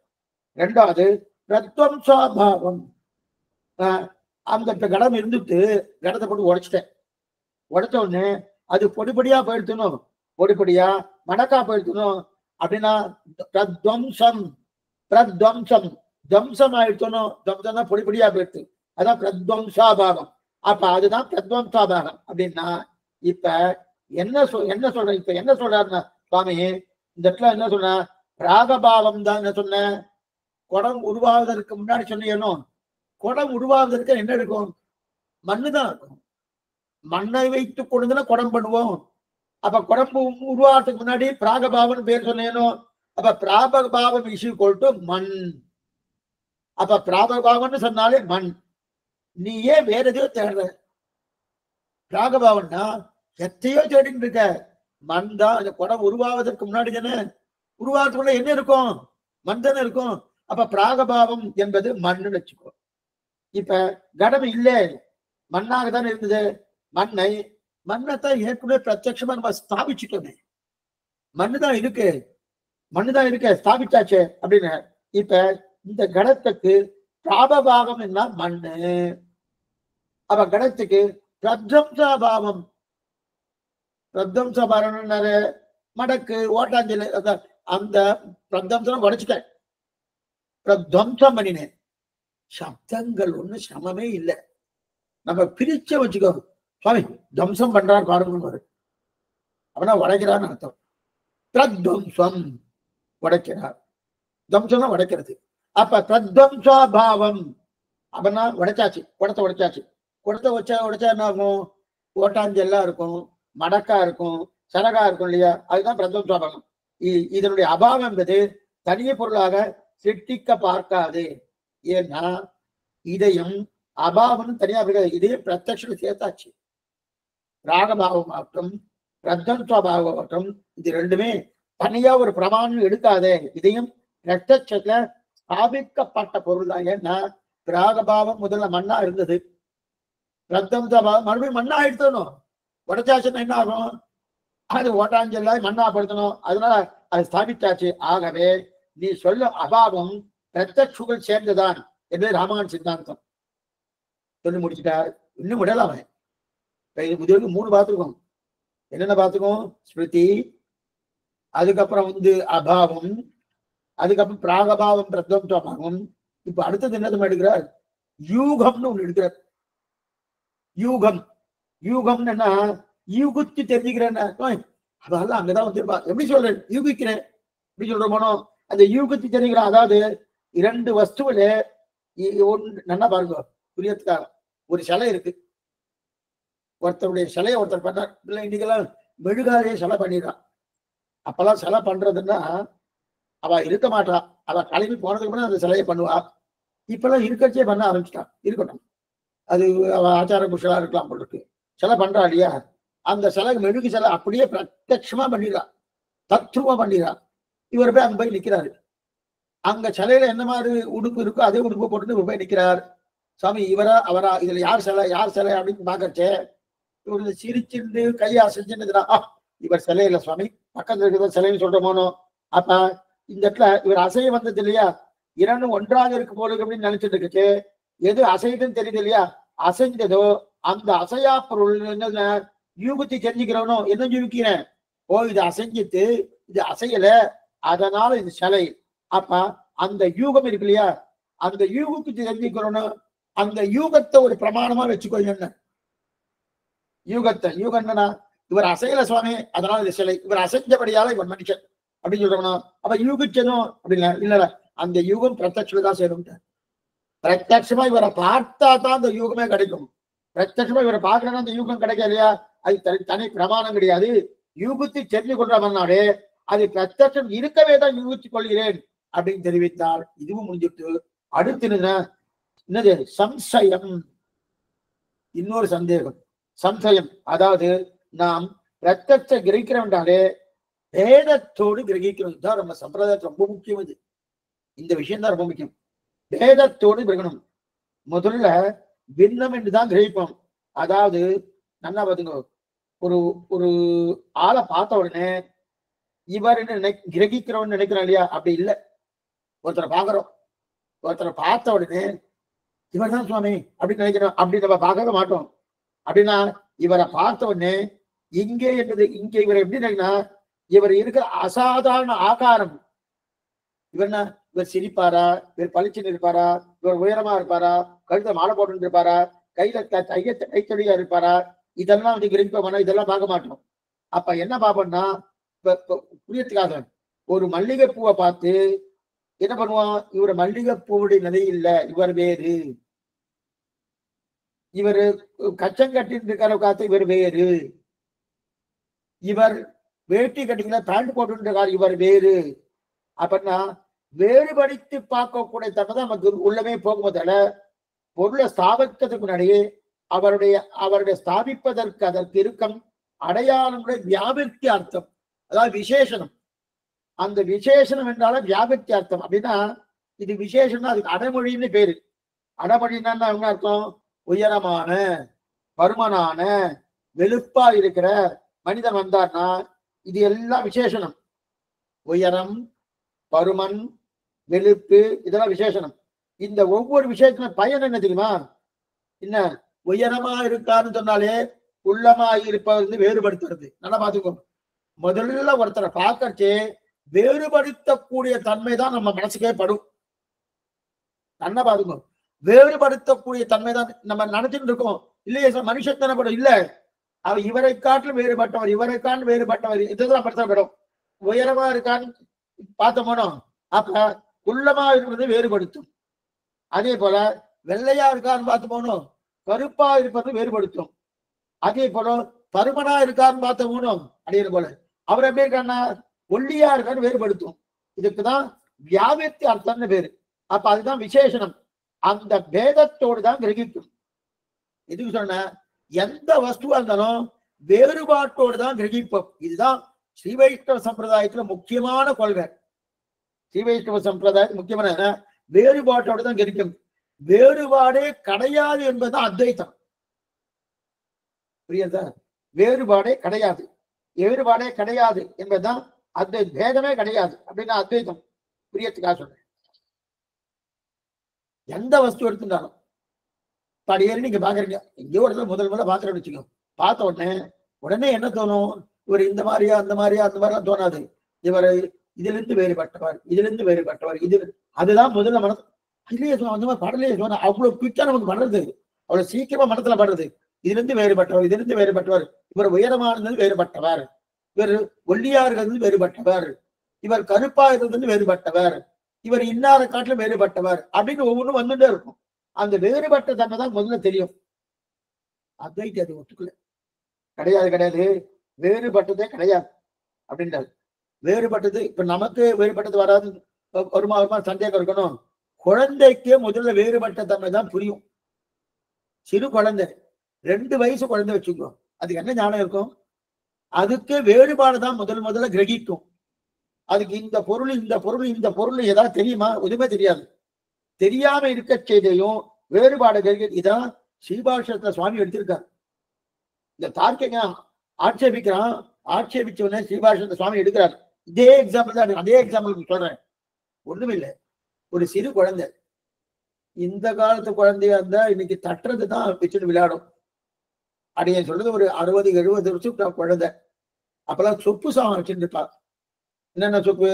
அது அடுப்பு, கடாயி, கரண்டி, அதெல்லாம் தனியை பண்றதுக்கு தானே வெதாம் கரண்டி, இந்த பாத்திரங்கள், அதுக்கப்புறம் இனிப்பு சட்டி, இதெல்லாம் வச்சுட்டு விளையாடிட்டே இருப்பா. அதுல அந்த குழந்தைக்கு என்னன்னா ஒரு டம்ளர் மாதிரி ஒண்ணு இருக்கும், அதுதான் ரொம்ப பிடிக்கும்னு வச்சுக்கோ. அதையே எடுத்து விளையாடிட்டே இருக்கா. ஒரு சுவாமி என்ன பண்ணார், இந்த குழந்தை அழ வைக்கணும்ன்றதுக்காக என்ன பண்ணார், அந்த குழந்தை 7-8 சாமான்களை வச்சுட்டு விளையாடிட்டு இருக்கணும். அதை ஒரு 4 சாமான் எடுத்துட்டார். அந்த 4 சாமான் என்னென்ன சாமான் தெரியுமா? இலுப்பு சட்டி 1, கரண்டி 1, அதுக்கப்புறம் கடாயி 1, அதுக்கப்புறம் டம்ளர் 1. ஆனா பிரதானமா அந்த டம்ளரை வச்சுட்டு தான் அந்த குழந்தை விளையாடிட்டே இருக்கு. இவர் என்ன பண்ணார், எடுத்துட்டார். எடுத்த உடனே குழந்தை ஓன்னு அலருது. என்ன குழந்தை அலருதுன்னு சொல்லிட்டு முதல்ல என்ன பண்ணார், கரண்டியை கொடுத்தார். அது வாங்கி பார்த்துட்டு, அந்த கண்ணால பார்த்துட்டு, இது தான் எதிர்பார்த்த அந்த டம்ளர் இல்லைன்னு தெரிஞ்ச உடனே அந்த கரண்டியை தூக்கி போட்டு ஒரு நிமிஷம் அழுக நின்றுடுத்து. கரண்டியை கொடுத்தோன்னு அழுக நின்றுடுத்து. நின்ன உடனே அதை வாங்கி பார்த்துட்டு, அது தான் எதிர்பார்த்த டம்ளர் இல்லைன்னு தூக்கி போட்டு மறுபடியும் அழ ஆரம்பிச்சிட்டு. அழ ஆரம்பிச்சோடனே திரும்பி இலுப்பு சட்டியை கொடுத்தார். இலுப்பு சட்டியை கொடுத்த உடனே அதையும் வாங்கி பார்த்துட்டு ஒரு நிமிஷம் அழ நின்றுட்டு பார்த்தா அந்த டம்ளர் இல்லை, தூக்கி போட்டு மறுபடியும் அழ ஆரம்பிச்சிட்டு. அப்புறம் என்ன பண்ணார், இது என்ன இருக்கு, டம்ளர் எடுத்து கொடுத்தார். டம்ளர் எடுத்து கொடுத்தேன், வாங்கிட்டு ஆனந்தமா விளையாடிட்டு. இப்ப அந்த குழந்தைக்கு வேறுபாடு தெரியறதா இல்லையா? சுவாமி கேட்கிறார். சுவாமி மாதிரி ஒரு ஞானாதிகாரி யாருமே கிடையாது. இப்ப 2 வயசு குழந்தைக்கு என்ன வேறுபாடு தெரியும்? என்ன ஞானம் வந்திருக்கும்? யார் சொல்லி கொடுத்திருப்பார்? எதை நம்ம பார்க்கறதாலும் வேறுபாட்டோடு தான் பார்ப்போம். வேறுபாடு இல்லாம வேணும். அடிப்படையில் சொன்னது நடிப்பை தான் சுவாமி சொன்னது. ஏன்னா சுவாமி ஏன் இவ்வளவு தூரம் சொல்றார்? எதனால சொல்றார்? எதை நம்ம கிரகிக்கிறதா இருந்தாலும் வேறுபாட்டோடு தான் கிரகிக்கும். அப்படின்னா என்ன அர்த்தம்? அந்த ஞானம் என்ன ஞானம்? அது பின்னமான ஞானம் தான். அந்த பின்னமான ஞானத்தோடு தான் நம்ம கிரகிப்போம். இதை எப்படி சுவாமி சொல்றார்? தேவப்பெருமாள் அப்படித்தான் சொல்லியிருக்கார். தேவப்பெருமாள் 6 வார்த்தை பார்த்தணும். அகமேவ பரந்தத்வம் தரிசனம் பேத ஏவச்ச உபாயேஷு பிரவர்த்தி ஸ்யாத் அந்திமஸ்மிருதி வர்ஜனம் தேகாவசானே முக்தி ஸ்யாத் பூர்ணாச்சாரிய சமாசிரயகான்னு 6 வார்த்தை. அதுல 2வது வார்த்தை தரிசனம் பேத ஏவச்ச, பேதமே சித்தாந்தம். எப்ப தேவப்பெருமாள் திருக்கச்சமை சொல்லிட்டாரோ இந்த வார்த்தை தான் பிரதானம். அந்த வார்த்தையை வைத்துக் கொண்டுதான் சாஸ்திரத்தில் இருக்கக்கூடிய முரண்பாடு கிடையாது. முரண்பாடு இருக்குன்னு சில பேர் சொல்லிக்கிறார்களோ, அந்த சிடுக்கெல்லாம் சரியா எடுக்கணும். இது பிரதானம் எது வச்சுக்கணும்? பேதமே சித்தாந்தம் அப்படின்னாரு.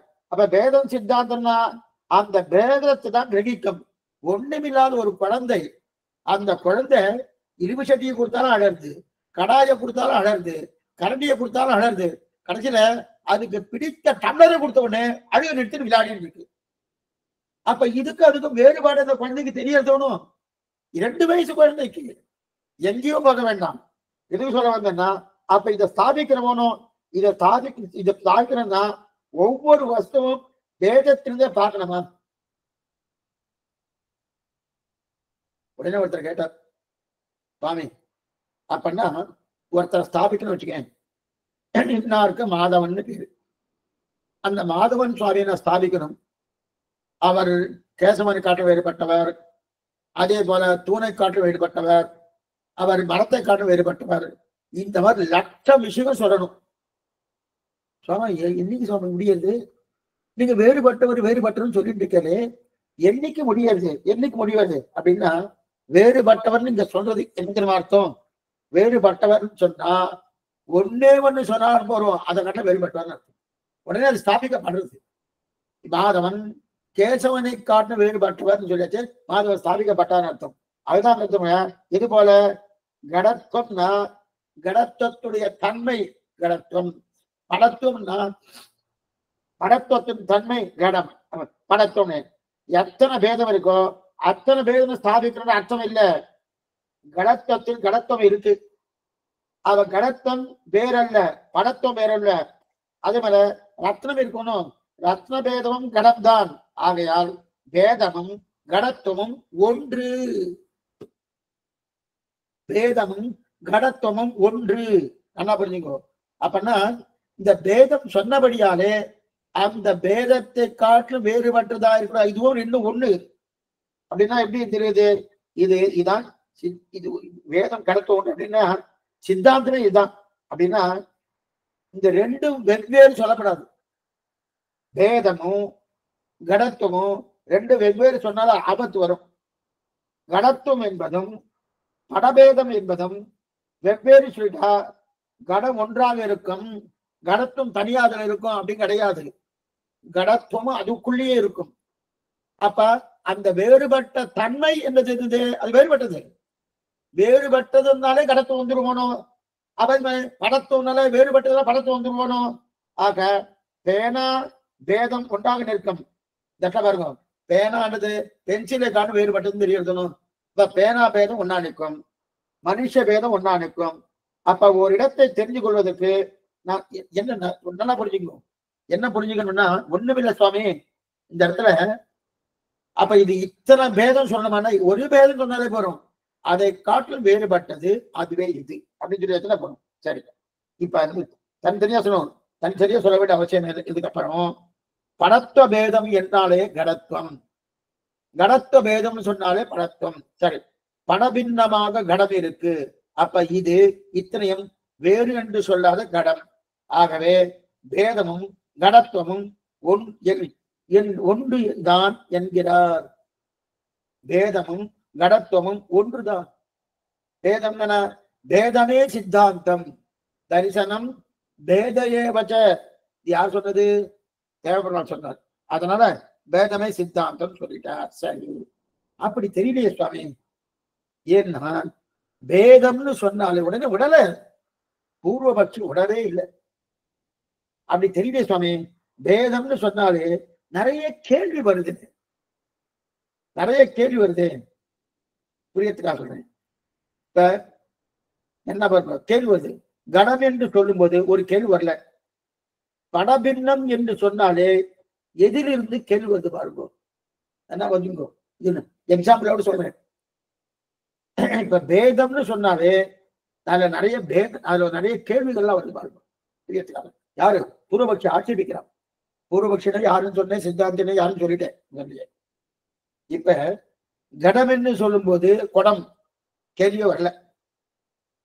குட பின்னம் பட பின்னம் அப்படின்னு சொன்னா கேள்வி வருது. என்ன கேள்வி வருது? இதுக்கு என்ன பேருன்னு சொல்லிடுறேன். இதுக்கு பிரதியோகி அபேட்சை இருக்குன்னு அர்த்தம். பிரதியோகி அபேட்சை இருக்குன்னு அர்த்தம். அப்படின்னா ஒரு வார்த்தையை சொன்ன உடனே அதோடு அர்த்தம் கிடைக்காமல் அதை தாண்டி இன்னொரு கேள்வி அதற்கு வந்துருத்தோம்னா அதுக்கு பிரதியோக அபேட்சைன்னு பேரு. எக்ஸாம்பிள் சொல்றேன், சொல்றேன். இப்ப பேதம்னு சொன்னேன். பேதம்னு சொன்ன உடனே எதிலிருந்து பேதம் அப்படின்னு கேள்வி வருதோன்னு. பேதம் பேதம் சொன்ன உடனே வேதம் இல்ல பேதம், பேதம்னு சொன்ன உடனே எதிலிருந்து பேதம் கேள்வி வருதணும். அதே கடம்னு சொன்னேன், குடம்னு சொன்னேன், எதிலிருந்து கேள்வி வரல வருங்க. எதிலிருந்து கேள்வி வரல. ஆகவே இரண்டையும் ஒன்னா சொல்லப்படாது. பேதமே கடம், படமே கேதம், பேதமே சித்தாந்தம் சொன்னேன். ரெண்டும் ஒண்ணு கிடையாது. பூர்வபட்சி ஆட்சேபிக்கிறான். ஏன்னா பேதம்னு சொல்லியாச்சுன்னா கேள்வி வருது, எதிலிருந்து மாறுபட்டது, எதிலிருந்து பேதம் என்கிற கேள்வி வருது. அதே குடம்னு சொல்லியாச்சுன்னா கேள்வி வரல. ஏனும் நீங்க என்ன சொல்றீங்க? வேதமும் குடமும் ரெண்டு ஒண்ணுன்னு சொல்றீங்க. எப்படி ஒண்ணாகும்? இது பூர்வபட்சி கேட்கிறான். எப்படி ஒண்ணாகும்? ஒண்ணாக சுவாமி சொல்ற ரெண்டு ஒண்ணுதான். எக்ஸலண்ட். இந்த ஆர்குமெண்ட்டை நம்ம தெரிஞ்சுன்னு வச்சுக்கேன், பிரியத்துக்காக சொல்றேன். ஸ்ரீபாஷன் தெரிஞ்சுட்டோம், யதீந்திர மத தீபிகா நல்லா தெரிஞ்சுட்டோம்னா அதிகமா நம்ம பேசவே மாட்டோம். அதாவது ஒரு 30-40 வருஷம் முன்னாடி என்ன குறைச்சலா பேசுங்கோ, அதுக்குண்டான அர்த்தத்தோடு பேசுங்கன்னு ஒரு வாக்கியம் அரசாங்கத்துல போட்டுட்டே இருந்தா, குறைவா பேசணும்பா. இதெல்லாம் எங்க இருந்துருவா? ஸ்ரீபாஷத்துல யதீந்திர மத தீபிகாவுக்கு தான் வந்து என்ன பேசணுமோ அதுக்குண்டான அர்த்தத்தோடு பேசுவோம். பேசின மாத்திரம் இல்ல, அது நிறைய அர்த்தங்கள் இருக்கும், சுருக்கமா பேசணும், நிறைய டைம் கிடைக்கும். இப்ப இதுல பார்ப்போம். சுவாமி என்ன சொல்றார்? ஒண்ணுமே இல்ல, ரெண்டுமே ஒண்ணுதான். வேதமும் கடமும் ரெண்டுமே ஒண்ணுதான். அது எப்படி சுவாமி? அங்க பிரத்யோக அபேட்சை இருக்க சுவாமி. ஏன்னா இது எதனால அந்த மாதிரி அந்த சப்த அந்த பதத்தின் வாய்ப்பு அப்படி. படபேதம்னு ஒரு பதம், கடம்னு ஒரு பதம். இந்த பதபேதத்தின் சுபாவத்தை பார்த்தா பிரத்யோகம் எதிர்பார்க்கிறது. இந்த பதத்தின் சுபாவத்தை பார்த்தா பிரத்யோகி எதிர்பார்க்கல. புரியத்துக்காக சொல்றேன். பேதம்னு ஒரு சப்தம் இருக்கணும், அந்த பதத்தை பார்த்தா பிரத்யோகி. பிரத்யோகினா யாருக்கு எதிரிருந்து அப்படின்னு ஒரு ஒரு பிரத்யோகி எதிர்பார்க்கறதோ, அவ பேதத்தை எதிர்பார்க்கறது. அந்த பதத்தை பார்த்தா, குடம்னு ஒரு பதத்தை பார்த்தா பிரத்யோகி எதிர்பார்க்கல. அதனால இதுக்கு அதுக்கு ஒன்னும் கஷ்டம் இல்லையே, ஒன்னும் சம்பந்தம் இல்லையே. ஏன்னா பத சுபாவம் வஸ்துவை இரண்டு என்று சொல்ல முடியாது. புரியத்துக்காக பத சுபாவம் அந்த மாதிரி. இந்த பதத்துடைய சுபாவம் வஸ்துவை எதிர்பார்க்கிறது, அந்த பதத்தின் சுபாவம் வஸ்துவை எதிர்பார்க்கல. அவ்வளவுதானே சொல்ற. அதனால ரெண்டும் வெவ்வேறு சொல்ல முடியாது, ரெண்டும் ஒண்ணுதான். நீ சொல்லிட்டே அதுக்கு எக்ஸாம்பிள் சொல்லுவேன். தாசரதி, தாசரதின்னு இருக்கு இல்லையா? தாசரதின்னா யாரு? தசரத சக்கரவர்த்தியின் மைந்தன் தாசரதி ராமன். சரி, இப்ப தசரத புத்திரன். இப்ப இதுல புத்திரன்னு சொன்ன, புத்திரன்னு சொல்லும் போது பிரத்யோகி எதிர்பார்க்கிறது. யாருக்கு புத்திரன் கேள்வி வருதனும். புத்திரன்னு சொன்னா அப்ப பிரத்யோகி எதிர்பார்க்கிறது. புத்திரன்னால யாருக்குன்னு வருது இல்லையா? பிரத்யோகி எதிர்பார்க்கிறது. ராமன்னு சொன்ன வச்சுக்க, அப்ப எதிர்பார்க்கல. பாருங்க, எதிர்பார்க்கல பாருங்க. தசரத புத்திரன்ற சப்தத்திலேயே புத்திரன்னு சொன்னா பிரத்யோகி எதிர்பார்க்கிறது, ராமன்னு சொன்னா பிரத்யோகிய எதிர்பார்க்கல. இப்ப புத்திரன் என்பதும் ராமன் என்பதும் வெவ்வேறா ஒண்ணா? ரெண்டு ஒண்ணுதான். எப்படி சுவாமி இது எதிர்பார்க்கறது, இது எதிர்பார்க்கலையே? புத்திரன்னு சொன்னா எதிர்பார்க்கறது, ராமன்னு சொன்னா எதிர்பார்க்கல. ரெண்டும் ஒண்ணுன்னு சொல்லிட்டு இருக்கிறேன். ரெண்டும் ஒண்ணுதான், ரெண்டும் வெவ்வேறு கிடையாது, ரெண்டும் ஒண்ணுதான். புத்திரன் தான் ராமன், ராமன் தான் புத்திரன், ரெண்டும் வெவ்வேறு அல்ல, இடம் ஒன்றுதான். அத போலதான் இந்த சப்தம் பின்னம் என்று சொல்லும் போது பிரத்யோகியை எதிர்பார்க்கிறது, கடம் என்று சொல்லும் போது பிரத்யோகியை எதிர்பார்க்காத பதம். அவ்வளவுதான் வித்தியாசம். தவிர நீங்க நினைக்கிற மாதிரி ஓ இது என்ன சுவாமி பிரத்யோக எதிர்பார்க்க பேதம்னு சொல்லிட்டார், பிரத்யோக எதிர்பார்க்கறது, அதே போல கடம்னு சொன்னா பிரத்யோக எதிர்பார்க்கல, ரெண்டும் வெவ்வேறு சப்தம் தானே அப்படின்னு நினைக்காதீங்க. அதே போல ராமன் இருக்கு, தசரத ராமன், தசரத புத்திரன் இருக்கணும். அது ஒண்ணு பிரத்யோக எதிர்பார்க்கிறது, ஒண்ணு பிரத்யோக எதிர்பார்க்கல, ஆனாலும் அது ரெண்டும் ஒண்ணுதானே அப்படின்னு சொன்னோம். இப்ப இன்னொரு சந்தேகம் விடல. இன்னொரு சந்தேகம் என்னன்னா, தசரத புத்திரன் சொன்னேன் வாஸ்தவம் தான், அது ஏன் ராமனை குறிக்கணும்? பரதனையும் லக்ஷ்மணையும் குறிக்கலாமே. சென்னமாலாம் இருக்கு பாருங்க, எப்படிலாம் போறது பாருங்க. தசரத புத்திரன்னு சொன்னேன், நாங்க ஒத்துட்டோம், பிரத்யோக எதிர்பார்க்கணும் ஒத்துட்டோம். அது ஏன் ராமனை குறிக்கணும்? தசரதுக்கு 4 பிள்ளைகள் இல்லையா? சத்ருகனை குறிக்கலாம், லக்ஷ்மணனை குறிக்கலாம், பரதனை குறிக்கலாமே. குறிக்கலாமே, ராமனை குறிக்காத? இது ராமனை குறிக்குமா? குறிக்காது. தசரத புத்திரன் சொன்ன இந்த இடத்துல என்னத்தமா இருக்கலாம், ராமனை குறிக்கும் அல்லவா? அதே போல இந்த இடத்துல பாருங்க, அதே போல இங்க என்ன இருக்கு? பரதனை குறிக்குமான குறிக்கும், ஆனா என்ன பாருங்க, ஆக வஸ்துவை இன்னொரு வஸ்துவத்தை பேச ஆரம்பிக்கிறது. இந்த வஸ்துவே தசரத புத்திரன் ராமன் சொல்லியாச்சு, புத்திரன் ராமன் சொல்லியாச்சு, தசரத புத்திரன் ராமன் சொல்லியாச்சு. ராமன் சொல்லி முடிச்சதுக்கு அப்புறம் அதுக்கப்புறம் நம்ம இன்னொரு வஸ்து, உடனே லக்ஷ்மணனா பரதனா சத்ருகுணா பார்த்தா பேசினா பிரயோஜனம் இல்லை. அப்ப அது வஸ்துவே மாறுறது, அது உண்டான பொருளே மாறுறதுன்னு வஸ்து ஆகும் இல்லையா? அப்ப பேச்சுங்க தசரத புத்திரன்னு சொல்லிட்டு ராமனை குறிக்குமா குறிக்காதா என்றுதான் பேச்சு. தசரத புத்திரன் என்ற சொல்லுக்கு பல பொருட்கள் இருக்கலாம். அது லக்ஷ்மணனை குறிக்கலாம், சத்ருகனை குறிக்கலாம், பரதனை குறிக்கலாம், இருக்கலாம். ஆனால் ராமனை குறிக்கும் அல்லவா? அதே போலதான் படபின்னம் என்பதற்கு எத்தனை வேணா பொருள் இருக்கலாம். படபின்னம்னா பேதத்தை குறிக்கிறது. அப்பனா பேதத்தை குறிக்கும் போது அது என்ன பிரதியோக அபேட்சை எதிர்பார்க்கிறதுனோ அதனால் எத்தனை வேணா குறிக்கலாம். ஆனா அந்த அளவில் ரெண்டுமே ஒண்ணுதான், ரெண்டுமே ஒண்ணுதான், ரெண்டும் வெவ்வேறு கிடையாது அப்படின்னு சொன்னார். சரி, இதையும் முடிச்சாச்சு. பிரத்யக்ஷத்துல எத்தனை பிரமாணம் சேர்க்கணும்னு பூன் கட்டி கொண்டிருக்கா, அது ஒவ்வொன்றும் உடைச்சி எடுக்கிறார் சுவாமி. அதுவும் சேர்க்க முடியாதுன்றார், எல்லாமே பிரத்யக்ஷம் தான். அடுத்து சரி, இனி அடுத்தது சம்சயம். ஏற்கனவே நம்ம பார்த்தா யூகம்னு ஒண்ணு பார்த்திருக்கோம். யூகம்னா என்னது? இது உயரமா இருக்கு, சரியா தெரியல, இதெல்லாம் யூகம். சம்சயம், சம்சயம்னா சரியா தெரியல, இது தென்னை மரமா, இது பனை மரமா, இது மாமரமா, இது என்ன மரம் தெரியலையே அப்படின்னு சந்தேகப்படுற போனோம். அந்த சந்தேகத்தையும் பிரத்யட்சில சேர்த்து, அதான் சம்சயம்னு பேரு சேர்த்துக்கினாரு. ஏன்னா ஏன் இந்த பிரத்யட்சத்தைன்னா மாமரத்தையும் தென்னை மரத்தையும் நான் பார்த்தது சந்தேகம் வருது. நான் பிரத்யட்சமா மாமரத்தையும் பார்த்துருக்கேன், தென்னை மரத்தையும் பார்த்துருக்கேன். பிரத்யட்சமா பார்க்கலன்னு தானே சந்தேகம் வரும், சந்தேகம் வருது. அந்த பிரத்யட்சம் சேர்க்க வேண்டியது. ஏன்னா இதன் ஆகாரம் அதன் ஆகாரம் என்ன தெரியுது, இதனுடைய ஆகாரம் என்ன, அதனுடைய மாமரத்தின் ஆகாரம் வேறு, ஆகாரம் அதனுடைய தன்மை வேறு, தென்னை மரத்தின் தன்மை வேறு.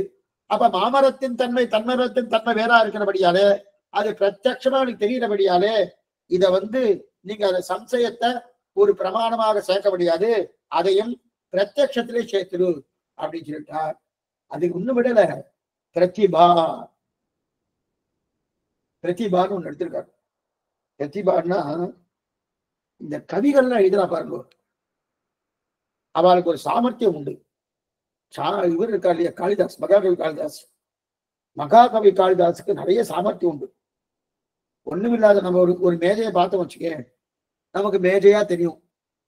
ஆனா அந்த மேதையை பார்த்து என்னென்னவோ எழுதுவார், என்னென்ன எழுதியிருக்காரு. இது கவிகளுக்கு உண்டான சாமர்த்தியம். காளிதாசன் அத்தனையும் தோணும், அவனுக்கு உண்டான சாமர்த்தியம் அது. அதுக்கு என்ன பேரு? பிரதிபான்னு பேரு. ஒரு வஸ்துவை இப்படி அப்படி எழுதுவா. இதுக்கு வைபவம் நிறைய பேர் இந்த நிலாவை எழுதுறா பாருங்க, நிலாவை வச்சுன்னு எழுதுறாருனோ அந்த மாதிரி எழுதிருக்கச்சு. அவ என்ன பண்ணுவான்னா, எனக்கு இந்த மரத்தை போல ஒண்ணு, நமக்கெல்லாம் தென்னை மரத்தை பார்த்தா தென்னை மரம் தெரியும், தேங்காய் கொடுக்கும் தெரியும், அவ்வளவுதான். ஆனா காளிதாசன் பார்த்தா அது எத்தனையோ தெரியும். அதுக்கு பிரதிபான்னு பேரு. அந்த பிரதிபா ஒரு பிரமாணம் சொல்லாமே.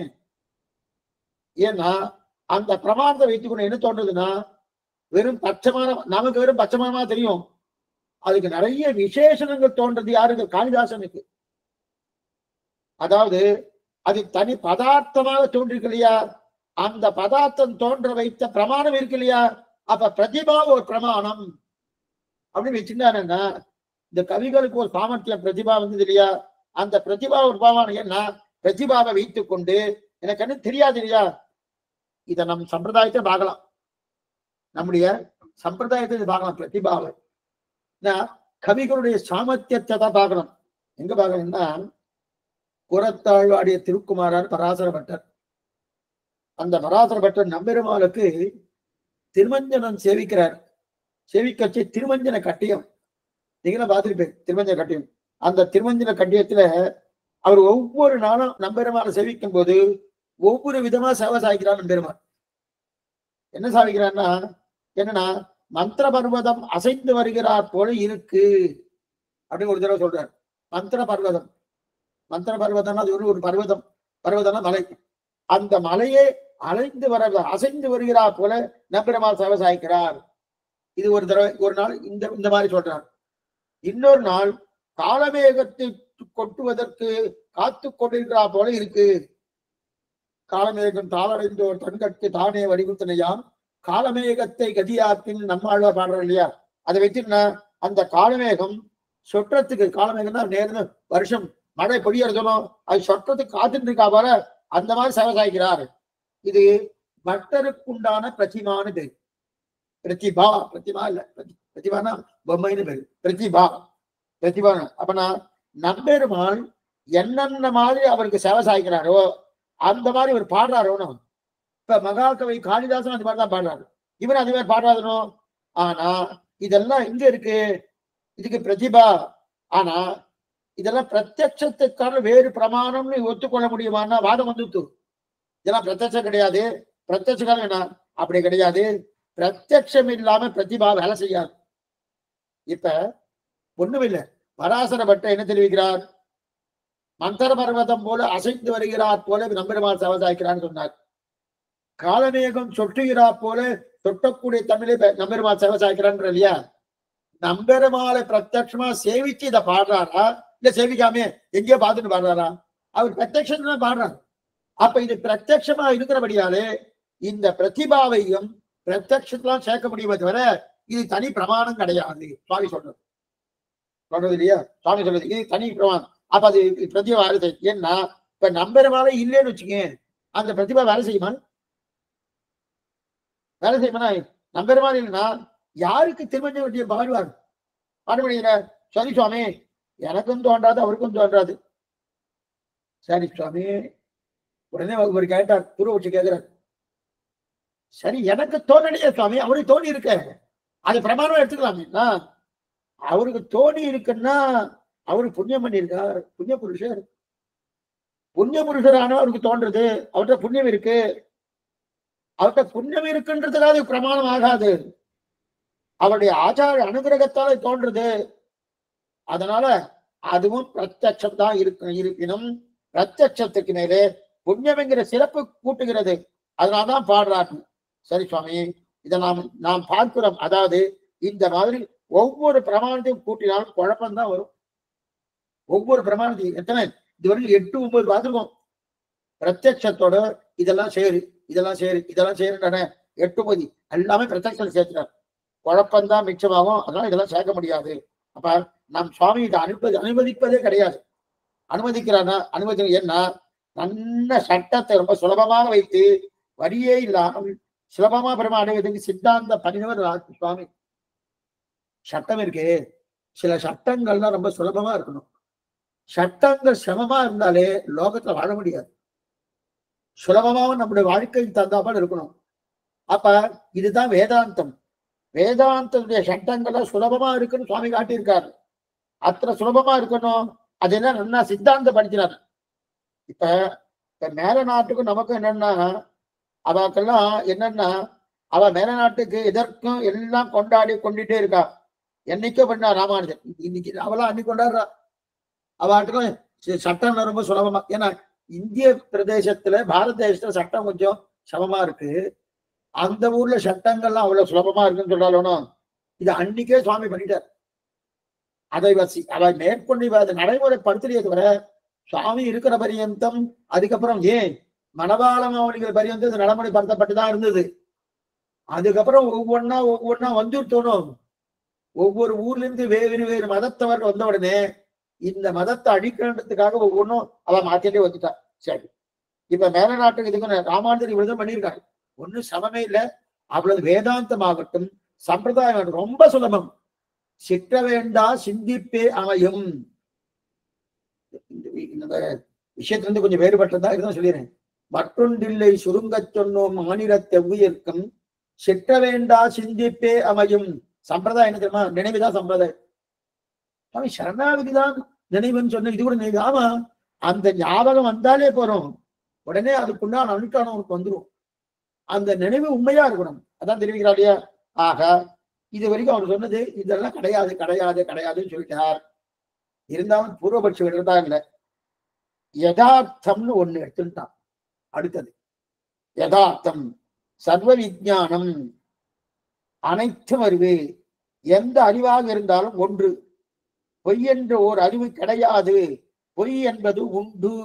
சிறந்த ஒன்று எடுக்கிறார் பாருங்க. ஆனால் அந்த பொய், இந்த பின்னம் நம்ம என்ன சொல்றோம், பொய் ஒன்று சொன்னேன், அந்த பொய்யும் உண்மையா சுவாமி? உண்மைங்க சுவாமி. பொய் ஒண்ணு சொன்னீங்கன்னா அந்த பொய்யும் உண்மையான உண்மை இல்லை. ஏன்னா அந்த பொய் கொஞ்ச நேரத்துல அது உண்மை வெளிவந்துடும்.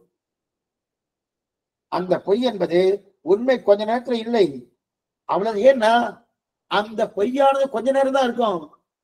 அந்த பொய்யிட்ட உண்மை கொஞ்ச நேரத்துல இல்லை. அவ்வளவுதான். அது பொய். பொய் என்ற பதார்த்தமே கிடையாது. உண்மைதான் உள்ளது. அந்த உண்மை கொஞ்ச நாள் மங்கி கிடக்கிறா போல இருக்கு. கொஞ்ச நாள் கழிச்சு அது வந்துடும். அப்ப ஆழ்வார் சொல்லியிருக்காரு சுவாமி, பொய் நின்ற ஞானமும் பொல்லா ஒழுக்கும் அழுக்குடம் பண்ணா. அங்க பொய் நின்ற ஞானம் பொய்யின் அர்த்தம் என்ன அர்த்தம் தெரியுமா? மாறுதலுக்குட்பட்ட பொய் ஞானம்னு அர்த்தம். மாறுதலுக்குட்பட்ட ஞானம். அது கூட அங்க பொய்யின் அர்த்தம் இல்ல. நம் சம்பிரதாயத்துல, ஏன் வியாசருடைய சம்பிரதாயத்துல, அது மட்டும் இல்ல விசிஷ்டாத்வைத சம்பிரதாயத்துல பொய் என்பது கிடையாது. அனைத்தும் மெய். இந்த ஆரம்பத்துல நீ சொன்னேன், அனைத்து மெய், எதுவுமே பொய் கிடையாது. அப்ப பொய் சொன்னா இருக்கும். சில நாட்கள் மங்கி இருக்கும் மெய். உண்மையில மங்கி இருக்கிறாப்புல இருக்கு. கொஞ்ச நாள் கழிச்சு அது வந்துடும். இன்னைக்கே பாக்குறோமோ, எங்கத்துல சில பேர் யாராவது அடிச்சுடுறா, கொண்டுடுறா, எத்தையோ பண்றா, எப்படியோ கண்டுபிடிச்சிடுறா. சில நாட்கள் இல்லாம இருக்கு. அப்புறம் வந்துடுறதுனோ உண்மை கொஞ்ச நாள் மங்கியது என்றால் அப்படின்னு என்ன அர்த்தம்? உண்மை கொஞ்ச நாள் மங்கிடுச்சுன்னா, மேகம் மூடிடுச்சுன்னா சூரியன் பிரகாசம் நமக்கு தெரியுதா? மேகம் மூடிட்டு, மேகம் மூடினா சூரிய பிரகாசம் தெரியலனோ, மேகம் மறைச்சிட்டு. அப்ப சூரிய பிரகாசம் இல்லாமை ஓர் பதார்த்தம் என்று சொல்ல முடியாது. மேகம் விலைனா சூரிய பிரகாசம் வந்துட்டு. மேகத்தாலதான் என்ன ஆகுது? சூரிய பிரகாசம் தெரியல. அது எது போல இந்த ஜீவாத்மா, இந்த ஜீவாத்மா இங்கு இருக்கும் போதும் ஞானமயம்தான், ஆனந்தமயம்தான். ஸ்ரீவைகுண்டம் போனாலும் ஞானமயம் ஆனந்தமயம்தான். கொஞ்சம் நல்லா புரிஞ்சுக்கணும். இதான் ரொம்ப நல்லா புரிஞ்சுக்கணும். ஸ்ரீவைகுண்டம் போனாலும் ஞானமயம் ஆனந்தமயம்தான். இங்க இருந்தாலும் ஞானமயம் ஆனந்தமயம்தான். இங்க ஏன் இருக்கு? மேகத்தை போல நம்முடைய கர்மாக்கள் மூடிட்டு இருக்கு. சூரியனை மேகம் மூடினால் அதனுடைய பிரகாசம் வெளில வரதில்லை. அதே போல நம்முடைய கர்மாக்கள் என்ற மேகம் மூடிக்கொண்டிருக்கு. அதனால் இந்த ஞானத்தோன ஆனந்தத்தோன்னு வெளியில வரல. கர்மாக்கள் என்கிற மேகத்தை என்னாச்சு? அதை தொலைச்சாச்சுன்னு போன, அது போன உடனே சுரூப ஆவிர்வாவம் பெறுகிறது. அபகதமாத்மா விஜரகா விமுக்து விசோககா விஜிகிஸ்தகா அபிபாசகா சத்தியகாமகா சத்தியசங்கல்பகா என்று சொல்லக்கூடிய அட்டவித கல்யாணம் இவ்வளவுதான் சித்தாந்தம். இவ்வளவுதான் சித்தாந்தம். அப்ப எல்லாமே மெய், உண்மையை தவிர பொய் கிடையாது. ஆக இதற்கு தேசிகன் ஒரு திட்டாந்தம் தெரிவிக்கிறார். ஆச்சரியமான திட்டாந்தம். ஒரு ரத்னம் இருக்கணும். அந்த ரத்னத்தை, அந்த மாணிக்கம், அந்த மாணிக்கத்தை ஷேர் மூடிட்டு, நிறைய தண்ணி பட்டு ஷேர் முடித்து ஒளியை வெளியே கொண்டு வரணும். ஒளியை வெளியில கொண்டு வரணும். அதோடைய பிரகாசத்தை வெளியே கொண்டு வரணும். அப்ப நான் வெளியே ஊட்டணுமா? ஒளியை ஊட்ட வேண்டிய அவசியம் இல்லை. அந்த ஷேத்தை விளக்கியாச்சனாலே ஒளியை விளக்கிட்டு ஒளியை வில்லவா கூப்பிடணுமா? கூப்பிட வேண்டிய அவசியமே இல்லை. சேற்றிலிருந்து விளக்கினாலே ஒளி தன்னடே வரப்போறது. அது ஒளி கூப்பிட வேண்டிய அவசியம் இல்லை. அது ஒளியை ஊட்ட வேண்டிய அவசியம் கிடையாது. தன்னடே வரப்போறதும். ஜீவாத்மாவுடைய ஆனந்தமயத்துவம் ஞானமயத்துவம் அப்படிதான் இப்பவும் உண்டு. இது போல பிரகாசம் உண்டு. சூரியனுக்கு எப்போதும் மேகம் மறைக்கப்படுறது. அதே போல இந்த உண்மை எப்போதும் உண்டு. சில காலம் பொய் என்கிற மேகம் மறைக்கிறது. அந்த மேகம் சில நாள் தான் இருக்கும். எப்பவுமே மேகமா இருக்குமான்னு அதெல்லாம் இருக்காது. அப்ப அந்த சில நாள் கொஞ்சம் நாள் அதிகமா இருக்கும், சில நாள் கொஞ்சம் குறைச்சலான நாளா இருக்கும். அவ்வளவுதானே தவிர என்னைக்கோ ஒரு நாள் வெளில வந்துடும் அப்படின்னு தெரிவிக்கிறாரு. அதைத்தான் தெரிவிக்கிறது. இது போல இன்னொரு திட்டம் எடுத்துக்காரு. பூமியில அடியில ஜலம் இருக்கு. அடியில அதுக்கு தடங்களா இருக்கக்கூடிய கல்லு மணல்லாம் எடுத்தேன். 30 அடி 40 அடி 60 அடிக்குள்ள கூட போனேன். போன உடனே வந்து ஜலம் வந்துச்சு. நான் ஜலத்தை ஒரு வாய் எடுத்து ஜலத்தை விட்டேன்னா விடவே இல்லை. அதுக்கு தடங்களாக இருக்கக்கூடிய மணலையும் கல்லையும் எடுத்தா தன்னடையே அந்த ஜனம் மினிட்டு வருதோனோ.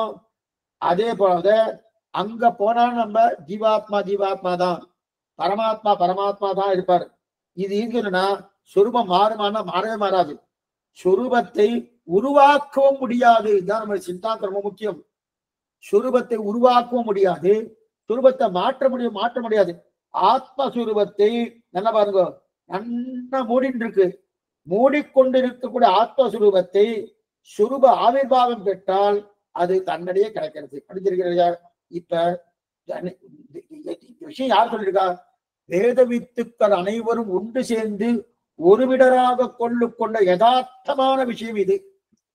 எல்லாரும் ஒத்துக்கொண்ட விஷயம் இது. அனைத்து ஞானமும் உண்மை. பிரியத்துக்காக ஒண்ணு சொல்றேன். கயத்தை பார்த்து பாம்புன்னு நினைச்சேன். இது உண்மையா? பிரமிக்கிறேன். பிரமிப்புதான் பிரமிச்சிடணும். இதுவும் உண்மைன்றார் சுவாமி.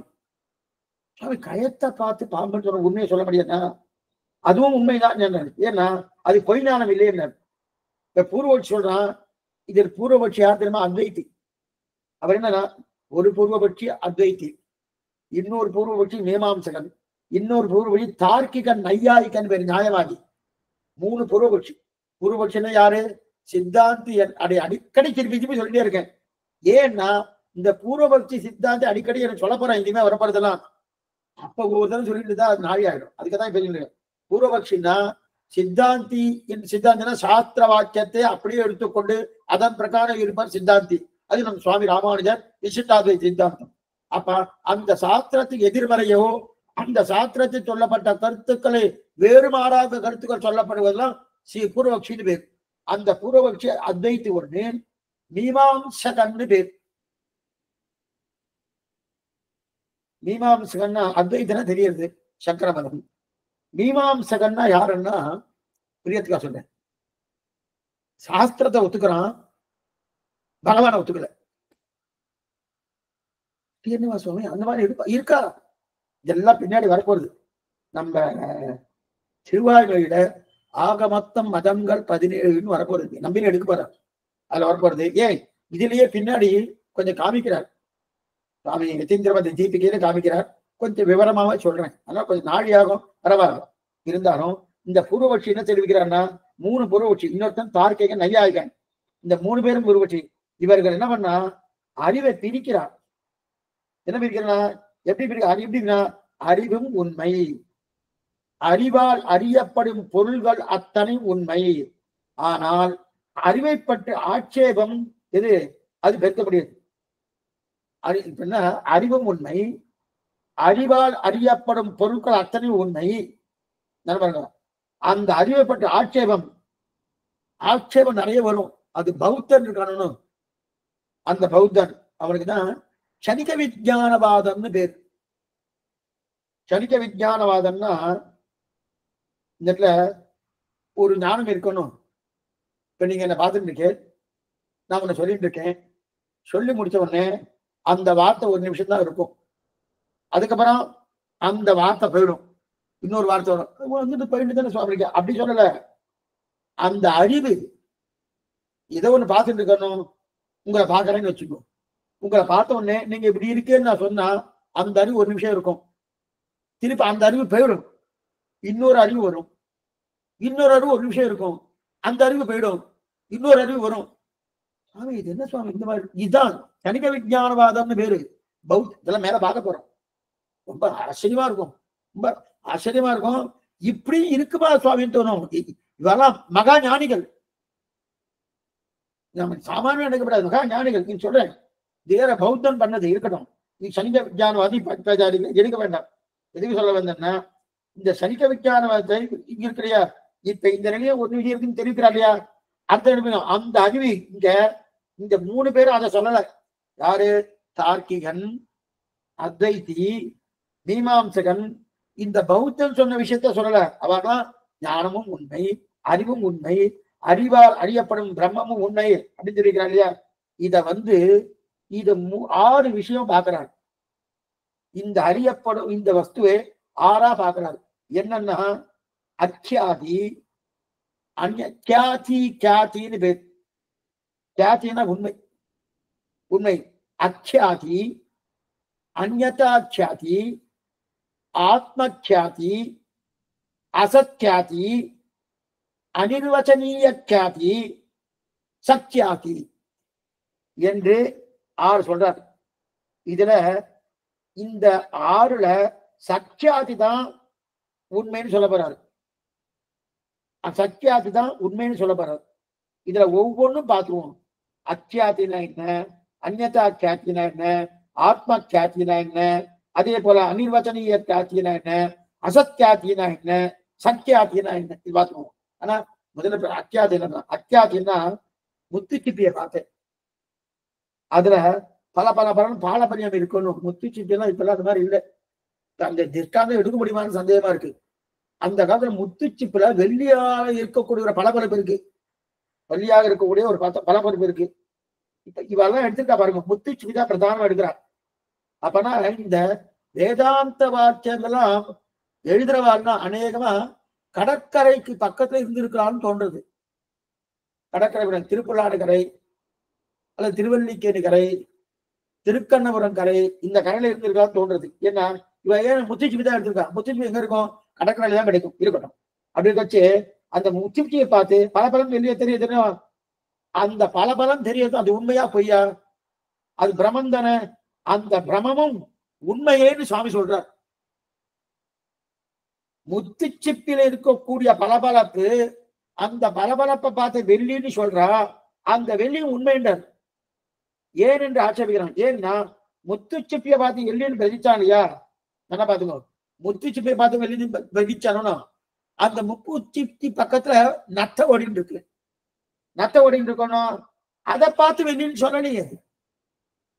என்ன பாத்துக்கோ, நத்த ஓடின்னு இருக்கணும். அந்த நத்த ஓடி ஏன் முத்துச்சிப்பை வெள்ளின்னு என்கிறான்னா அதன் ஆகாரம் ஏதோ இருக்கு, ஒரு துளி இருக்கு. அந்த வெள்ளியுடைய ஆகாரம் ஏதோ ஒரு துளி இருக்கணும். வெள்ளியின் தன்மை ஏதோ ஒட்டின்னு இருக்கு.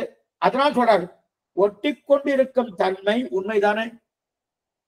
மேலும் சொல்றாரு இந்த பிரமத்தையும் நான் ஏன் உண்மை சொல்றேன்னா எக்ஸலண்டான ஒரு விஷயம். எக்ஸலண்டான ஒரு விஷயம். இதைத்தான் சுவாமி பார்க்கிறார். மற்றவாள்லாம் பார்க்கவே இல்லை. அவ அது வரைக்கும் தான் பார்க்கிறான். ஏன் இதை உண்மைன்னு சொல்றாரு? எதனால அங்க வெள்ளின்னு தன்மை வருது? இப்ப நம்ம கடலை பார்க்கணும். நீலக்கடல்னு சொல்றோம். அதை பார்த்தா நீளமா இருக்கு. வானத்தை பார்க்கணும். வானம் நீளமா இருக்கு. வானத்துக்கு நீளத்துக்கு என்ன சுவாமி சம்பந்தம்? என்னன்னா சப்த ஸ்பரிச ரூபரச கந்தங்கள். இதுதான் சப்தம், ஸ்பரிசம், ரூபம், ரசம், கந்தம் இருக்கு இல்லையா? தண்ணிக்கு ரசம், சப்தம் ஆகாசத்துக்கு சப்தம், சப்த ஸ்பரிச ரூபரசம். அதே போல பிருத்திவி அப்பு, அப்பு தண்ணீருக்கு ரசம், தேஜஸ்க்கு உருவம். இதெல்லாம் கொடுக்கப்பட்டிருக்கு இல்லையா? இதெல்லாம் கொடுக்கப்பட்டிருக்கச்சு இதுல இருந்து என்ன கிடைக்கிறது தெரியுமா? இதெல்லாம் பகவான் பஞ்சீகரணம் பண்றார். பஞ்சீகரணம் பண்றதுன்னா அந்தந்த தத்துவத்தை எடுத்து பாதியாக வெட்டி ஒரு பாதி அதிலே விட்டுட்டு மிச்ச பாதிய 4 துண்டா ஆக்கி 4 இதுவோட சேர்க்கிறார். பிரியத்துக்காக சொல்றேன். பிருத்திவி அப்பு தேஜஸ் வாயு ஆகாசம் இருக்கணும். அதெல்லாம் அதே போல இங்க இந்த பிருத்திவி அப்படி சொல்லி இதுக்கு பஞ்சீகரணம்னா அந்தந்த தத்துவத்தை எடுத்து முதல்ல பாதியா வெட்டுறார். பாதியா வெட்டி மிச்சம் பாதி வந்துருக்கணும். அந்த பாதிய என்ன பண்ற 4ஆ வெட்டுறார். 4ஆ வெட்டினா அதுல அந்த ஒவ்வொரு பாகத்தையும் எடுத்து ஒவ்வொரு பஞ்சபூதத்துல சேர்க்கிறார். ஏன் சுவாமி கலக்கல் அன்னைக்கே வந்துட்டு இன்னைக்கு இல்லை. கலக்கல் இன்னைக்கு சில பேர்லாம் இந்த கலக்கல் வந்துட்டு அந்த கலக்கிறபடியாலே அங்க என்ன எடுத்து இந்த வானம் நீளமா தெரியறது, இந்த ஜலம் நீளமா தெரியறது. ஜலத்துக்குண்டான தன்மை நீளம் கிடையாது. அதுக்கு ரசேந்திரியம் தான் பிரதானம், ரசம்தான் பிரதானம். அது நீளமா இருக்குன்ற அவசியமே கிடையாது. ஆனா நீளமா இருக்கு. எதனாலன்னா இதெல்லாம் பஞ்சீகரணம் பண்ணபடியாக. அந்த பஞ்சீகரணம் பண்ணபடியால் தான் முச்சிச்சிப்புல வெள்ளி தெரியாதுன்றார். அதனால அதுவும் உண்மைன்றார். எப்படி உண்மை? என்னமா உண்மை? எக்ஸலண்டா சுவாமி ஆர்கியூ பண்ணி நல்லா ப்ரூவ் பண்றார். அதனால நீ சொல்லக்கூடிய பொய்யன்னா என்ன அர்த்தம்? பொய்யும் சில காலம் இருக்குமே தவிர எல்லா காலம் இருக்காது. அதுவும் உண்மைதான் தெரிவித்தார். என்னன்றது நாளை சாயங்காலம் 5 மணிக்கு பார்ப்போம். இப்ப ஏதாவது சந்தேகம் இருந்தால் அவசியம் சொல்லபடி பிரார்த்திக்கணும். ஆழ்வாரும் பெருமானாகிய துல்லியேசனம் ஆச்சாரிய திருவில்லேசனம் பகவதால் திருவடிகளே சரணம். ஒன்னும் சிரமமே இல்லை. மறுபடியும் அதை தெரிவிக்கிறேன். ஒரு சிரமமும் கிடையாது. இன்னும் போக போக போக ஒரு 4-5 காலட்சேபம் கேட்டுட்டு அனுபவிச்சுக்கோ, இன்னும் உங்களுக்கு ஆனந்தமா இருக்கும். முதல்ல கொஞ்சம் சிரமமா இருக்கும். ஏன்னா இது கேட்டு பழக்கம் இல்லையோனோ, பழகிடுத்தோம்னா ரொம்ப நல்லா இருக்கும். இந்த பழகிடுத்துனா போயிடுமா சுவாமின்னா ஒண்ணும் இல்லை, இன்னும் ஆனந்தமா இருக்கும். ஆனந்தமா இருக்குன்னு என்னன்னா, இனிமே என்ன தோணுனா ராமாயண மகாபாரத காலட்சேபம் கேட்க பிடிக்காது. என்ன சுவாமி காலட்சேபம் இந்த மாதிரி இல்லையே அப்படின்னு தோணும். அந்த அளவுக்கு வைபவம் வந்தது. பார்ப்பது என்னன்னு ஏற்பட்டு ஏதாவது சந்தேகம் இருந்தா கேட்கலாம். அனுபவம் பெருமான ஏற்றுள்ளேசனும் ஆச்சாரிய திருவில்லேசனும் பகவதால் திருவில்லேசனம். அடியேன் சுவாமி. சுவாமி, நம்ம இயல்பா யோசிக்கும் பொழுது இதெல்லாம் வேறுபடுத்தி தான் பாக்குறோங்கிறதே புரியறதே இல்லையே சுவாமி நமக்கு. அது நமக்கு ஏன் புரியலைன்னா, அந்த அளவுக்கு வேகமா நம்ம வேறுபடுத்திடுறோம். வேகமா வேறுபடுத்துறதுனால இப்ப ஒண்ணுமில்லை. இப்ப நம்ம ஒரு வஸ்துவை நீங்க என்ன பார்த்துருக்க, ஆத்மா நியமனம் பண்ணி ஆத்மாவுடைய தர்மபூத ஞானம் வந்து மனசுக்கு வந்து, மனசுல இருந்து கண்ணுக்கு வந்து, கண்ணுல இருந்து திருப்பியும் மனசுக்கு போய், மனசுல இருந்து ஆத்மாவுக்கு போய், அதுக்கப்புறம் நான் யாரும் உங்களுக்கு தெரியாது. இது நான் சொல்றதுக்கு இத்தனை நாள் யாருது, ஆனா அத்தனை நாள் உங்களுக்கு எடுத்துக்கிறேன்னா இல்ல இல்ல, அவ்வளவு வேகமா அது நடக்கிறது. அதான் நமக்கு புரியல. எக்ஸலண்டா எடுத்திருக்காங்க. நம்ம பார்க்கும் போதே வேறுபாட்டோட தான் பார்க்கணும். அதனால்தான் தரிசனம் வேத ஏவச்ச, வேதமே சித்தாந்தம். இது தேவப்பெருமானுடைய வார்த்தை. சாஸ்திர வாக்கியம் கூட ஏதோ சொல்லியிருக்கும் சொல்லலாம். அகமேவ பரந்தத்வம் தரிசனம் பேத ஏவச்ச உபாயேஷு பிரபத்தி ஸ்யாத் அந்திமஸ்மிருதி வர்ஜனம் தேகாவசானே முக்தி ஸ்யாத் பூர்ணாச்சாரிய சமாசயகன் ஆத்தமோனோ திருக்கச்சனு 6 வார்த்தை. அதுல ஒரு வார்த்தை 2ஆம் வார்த்தை இது. அதனால இதுதான் சித்தாந்தம். மேல பார்க்க போறோம். அடியேன் சுவாமி. அடியேன் சுவாமி. ஸ்ரீமதே ராமானுஜாய நமக. தன்யோஸ்மி சுவாமி. தன்யோஸ்மி பாக்கியம். சுவாமி ஒரு சின்ன இது சொல்லுங்க. இது வந்து சாஸ்திரத்தை ஒத்துக்கிறா, ஆனா பெருமாள் ஒரு பரமாத்மான்னு ஒருத்தர் இருக்காருன்னு ஒத்துக்கலன்னு சொல்றது. ஆக்சுவலா வந்து ஒரு கடவுள் நம்புறது ஆஸ்திகம் நாஸ்திகம்னு சொல்றது வந்து சாஸ்திரத்தை நம்புறதுன்னு சொல்லுவா ஜெனரலா. அவன் ஆஸ்திகவா கோஷ்டிதான் வச்சிருக்கான். அதான் ஆஸ்திகம் நாஸ்திகம்ன்றது சாஸ்திரத்தை நம்புறவா ஆஸ்திகன், சாஸ்திரம் நம்பாதவான்ற மாதிரிதான். பரமாத்மாவை நம்பாம எப்படி இருக்க முடியாது? அது மாதிரி வேதத்தின் பூர்வ பாகத்தை மட்டும் எடுத்துட்டான். ஓஹோ, மட்டும் எடுத்துட்டான். Okay okay. அந்த 2 பகுதியில அந்த முதல் பகுதியை மட்டும் எடுத்துட்டா, அந்த கர்மா செய்யற அந்த இதை மட்டும் எடுத்துக்கிட்டான். ஓஹோ. அப்ப கர்மாவில் சொல்லப்பட்ட கர்மாவை நன்னா பண்ணுவான். பிரார்த்தகிற எல்லாத்தையும் பண்ணுவான். கர்மாவை என்ன சொல்லிட்டு அதான் பண்ணுவான். பிரம்மத்தை மட்டும் எடுத்துக்க மாட்டான். அப்ப அது மாதிரி ஒரு சம்பிரதாயம் இருக்கா சுவாமி? நிறைய இருக்கு. இதெல்லாம் நம்ம பார்க்கத்தே சுவாமி அந்த காலத்துல எப்படி இதெல்லாம் மீட் பண்ணி எப்படி அவர் பார்த்திருப்பார், எங்க நேரம் இருக்கு, இதுக்கெல்லாம் புஸ்தகம் எங்க கிடைச்சது அவருக்கு, எப்படி படிச்சிருப்பார், இதெல்லாம் பார்க்கறச்சே நமக்கு என்ன தோணுனா, அந்த திருவடி தவிர மற்ற கதி கிடையாது. உய்யவரே வழி உடையவர் திருவடிதான் அப்படிதான் தோணும். வேற எதுவும் தோணாது. வேற எதுவுமே தோணவே தோணாது. அவருக்கு எங்க நேரம் இருக்கு இதுக்கெல்லாம் பார்க்கறதுக்கு?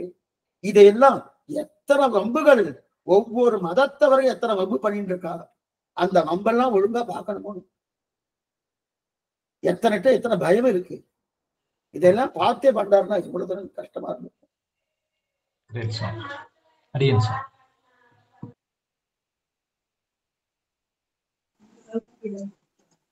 தன்யோஸ்மி சுவாமி. அடியேன் ஸ்ரீமதே ராமானுஜாய நமக. அடியேன் சுவாமி, நீங்க சொல்ற மாதிரியே ரொம்ப நல்லா பாகவதம் ராமாயணம் கேட்கறது இப்ப கேட்க நல்லா இன்ட்ரெஸ்டா தான். இன்னைக்கே நல்லா தான் சார் இருந்தது. ரொம்ப நல்லா இருந்தது சுவாமி.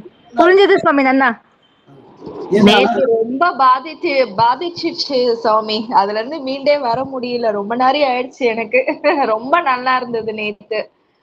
ரொம்ப சுவாமி எங்களுக்கு நீர் இப்படி சொல்லனா நீர் எவ்வளோ எடுத்துட்டு எங்களுக்கு ஸ்ட்ரெயின் பண்ணி சொல்லணும்னா நீங்க எவ்வளவு சிரமப்படுற எங்களுக்கு புரியுது சுவாமி. எங்களுக்கு எங்க லெவலுக்கு இறங்கி வந்து சொல்லணும்னா நீங்க எவ்வளோ ரெஃபரன்ஸ் எடுத்து எப்படி பண்றது தெரியல சுவாமி. உமக்கு தான் உங்க திருவடிக்கு தான் சுவாமி பல்லாண்டு எங்களுக்கு புரிய வைக்கிறீர. நீ நன்னா இருக்கணும் சுவாமி.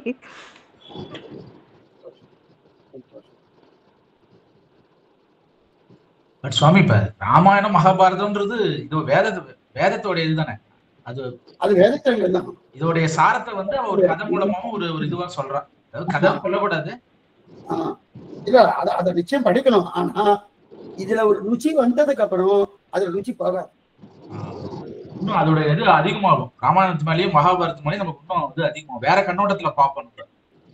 அதை வந்து சாஸ்திர தாற்பயமா பார்ப்போம், கதாபாரமா பார்க்க மாட்டோம். Super super. அதான் சுவாமி, எல்லாருக்குமே அந்த பேஸ் வேணும், ஃபவுண்டேஷன்ன்றது அந்த சாஸ்திரம்ன்ற அந்த இது வேணும்.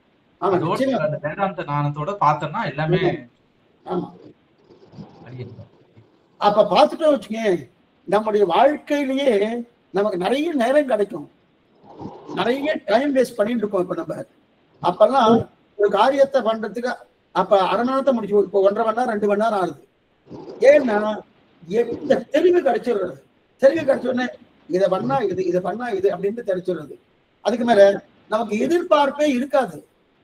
ஒரே எதிர்பார்ப்பு பிரம்மம், சிவன் நாராயணன், ஆச்சாரியன் உடைய ஒரு திருவடி, அப்படிதான் இருக்கும். இல்லைன்னாலே நன்னா இருக்கும் சுவாமி. பாக்கியம் சுவாமி. இவ்வளவு பெரிய எல்லாத்தையும் கழிச்சு கட்டிட்டு அதுக்கப்புறம் வந்து ஒரு ஃபுல்லா கான்சென்ட்ரேட்டா ஒரு தத்துவத்தை மட்டுமே பேஸ் பண்ணி ஒரு சம்பிரதாயம் நம்ம சம்பிரதாயம் தான் நினைக்கிறேன். சம்பிரதாயம் தான் அதுவே வாழ்க்கையா இருக்கு. ஆனந்தமா வாழலாம், இந்த லோகத்திலையும் வாழலாம், அந்த லோகத்திலையும் நம்ம வாழலாம். அதுதான், இந்த லோகத்திலையும் ஆனந்தமா இருக்கலாம், அந்த லோகத்திலையும் ஆனந்தமா இருக்கலாம். இன்னும் இந்த மாதிரி ஒரு சம்பிரதாயத்துல வந்து நம்ம இது பண்ணதுக்கு ரொம்பவே ஜனிக்கிறதுக்கே நம்ம அததான் நம்ம சொல்லுவேன். அடிக்கடி என்ன சொல்லுவேன், என்ன இந்த சம்பிரதாயத்துல பிறக்க வச்சது பெரிய விஷயம். அந்த ஞானத்தையும் கொடுத்து அதுல ஊன்றி இருக்கும்படியான ஒரு தன்மையை காட்டி கொடுத்தானே, உனக்கு என்ன நன்றி சொல்றது, என்னென்று செய்தேனோ என்னெஞ்செழுத்துக்களை நித்தியம் இதை பிரார்த்தித்துட்டே இருக்கணும். வேற எதுவுமே கிடையாது பகவான்கிட்ட. ஏன்னா அவர் நினைச்சாதான் என்னுடைய கர்மாவை பார்த்து எங்கேயாவது தள்ளி இருக்கலாமோ, தள்ளாம இந்த இப்படிப்பட்ட உயர்ந்த சம்பிரதாயத்தை கொண்டு சேர்த்துக்கானே, இதை விட என்ன அனுகூலம் பண்ணணும் அடியனுக்குன்னா ஒண்ணும் கிடையாது. இதுதான் இருக்கிறதே பெரிய அனுகூலம். உண்மைதான் சுவாமி. அதாவது இவ்வளவு கேட்கும் போதுதான் சம்பிரதாயத்து மேலேயே ஒரு இது வருது. ஜென்ரலா இதுலாம் கேட்காம இருந்தா ஏதோ ரைட்டு, ஓகே, நம்ம ராமானுஜ திருவடி பலம் அப்படின்னு அதுவும் ஓகே தான். பட் அந்த ஸ்ட்ராங்கா அந்த நம்பிக்கை வளரணும்னா இந்த சாஸ்திர ஞானம் வேணும். சூப்பர் சுவாமி. உண்மையாவே இது உங்க மூலமா அது கேட்கறதா சுவாமி. உண்மையாவே இது இல்லாட்டா தெரியாது சுவாமி. இதெல்லாம் புரியும். இந்த மாதிரி இவ்வளவு கொஞ்சம் டஃபா தான் சுவாமி இருக்கு, டு பி ஃப்ராங்க். அது உங்களை மாதிரி ஒரு ஆச்சாரிய திருவாயால வரும்போது அது ரொம்பவே இனிக்குது. இப்ப கொஞ்சம் இன்ட்ரெஸ்டிங்கா இருக்கு. ஆமா சுவாமி, நீ புரியும்படி எடுத்து சொல்றேன் சுவாமி. அதனால உமக்கு தான் சுவாமி எல்லாமே உங்க திருவடிக்கு தான். நீங்க தான் எங்களுக்கு நல்லா புரியும்படி வைக்கிறீர் சுவாமி.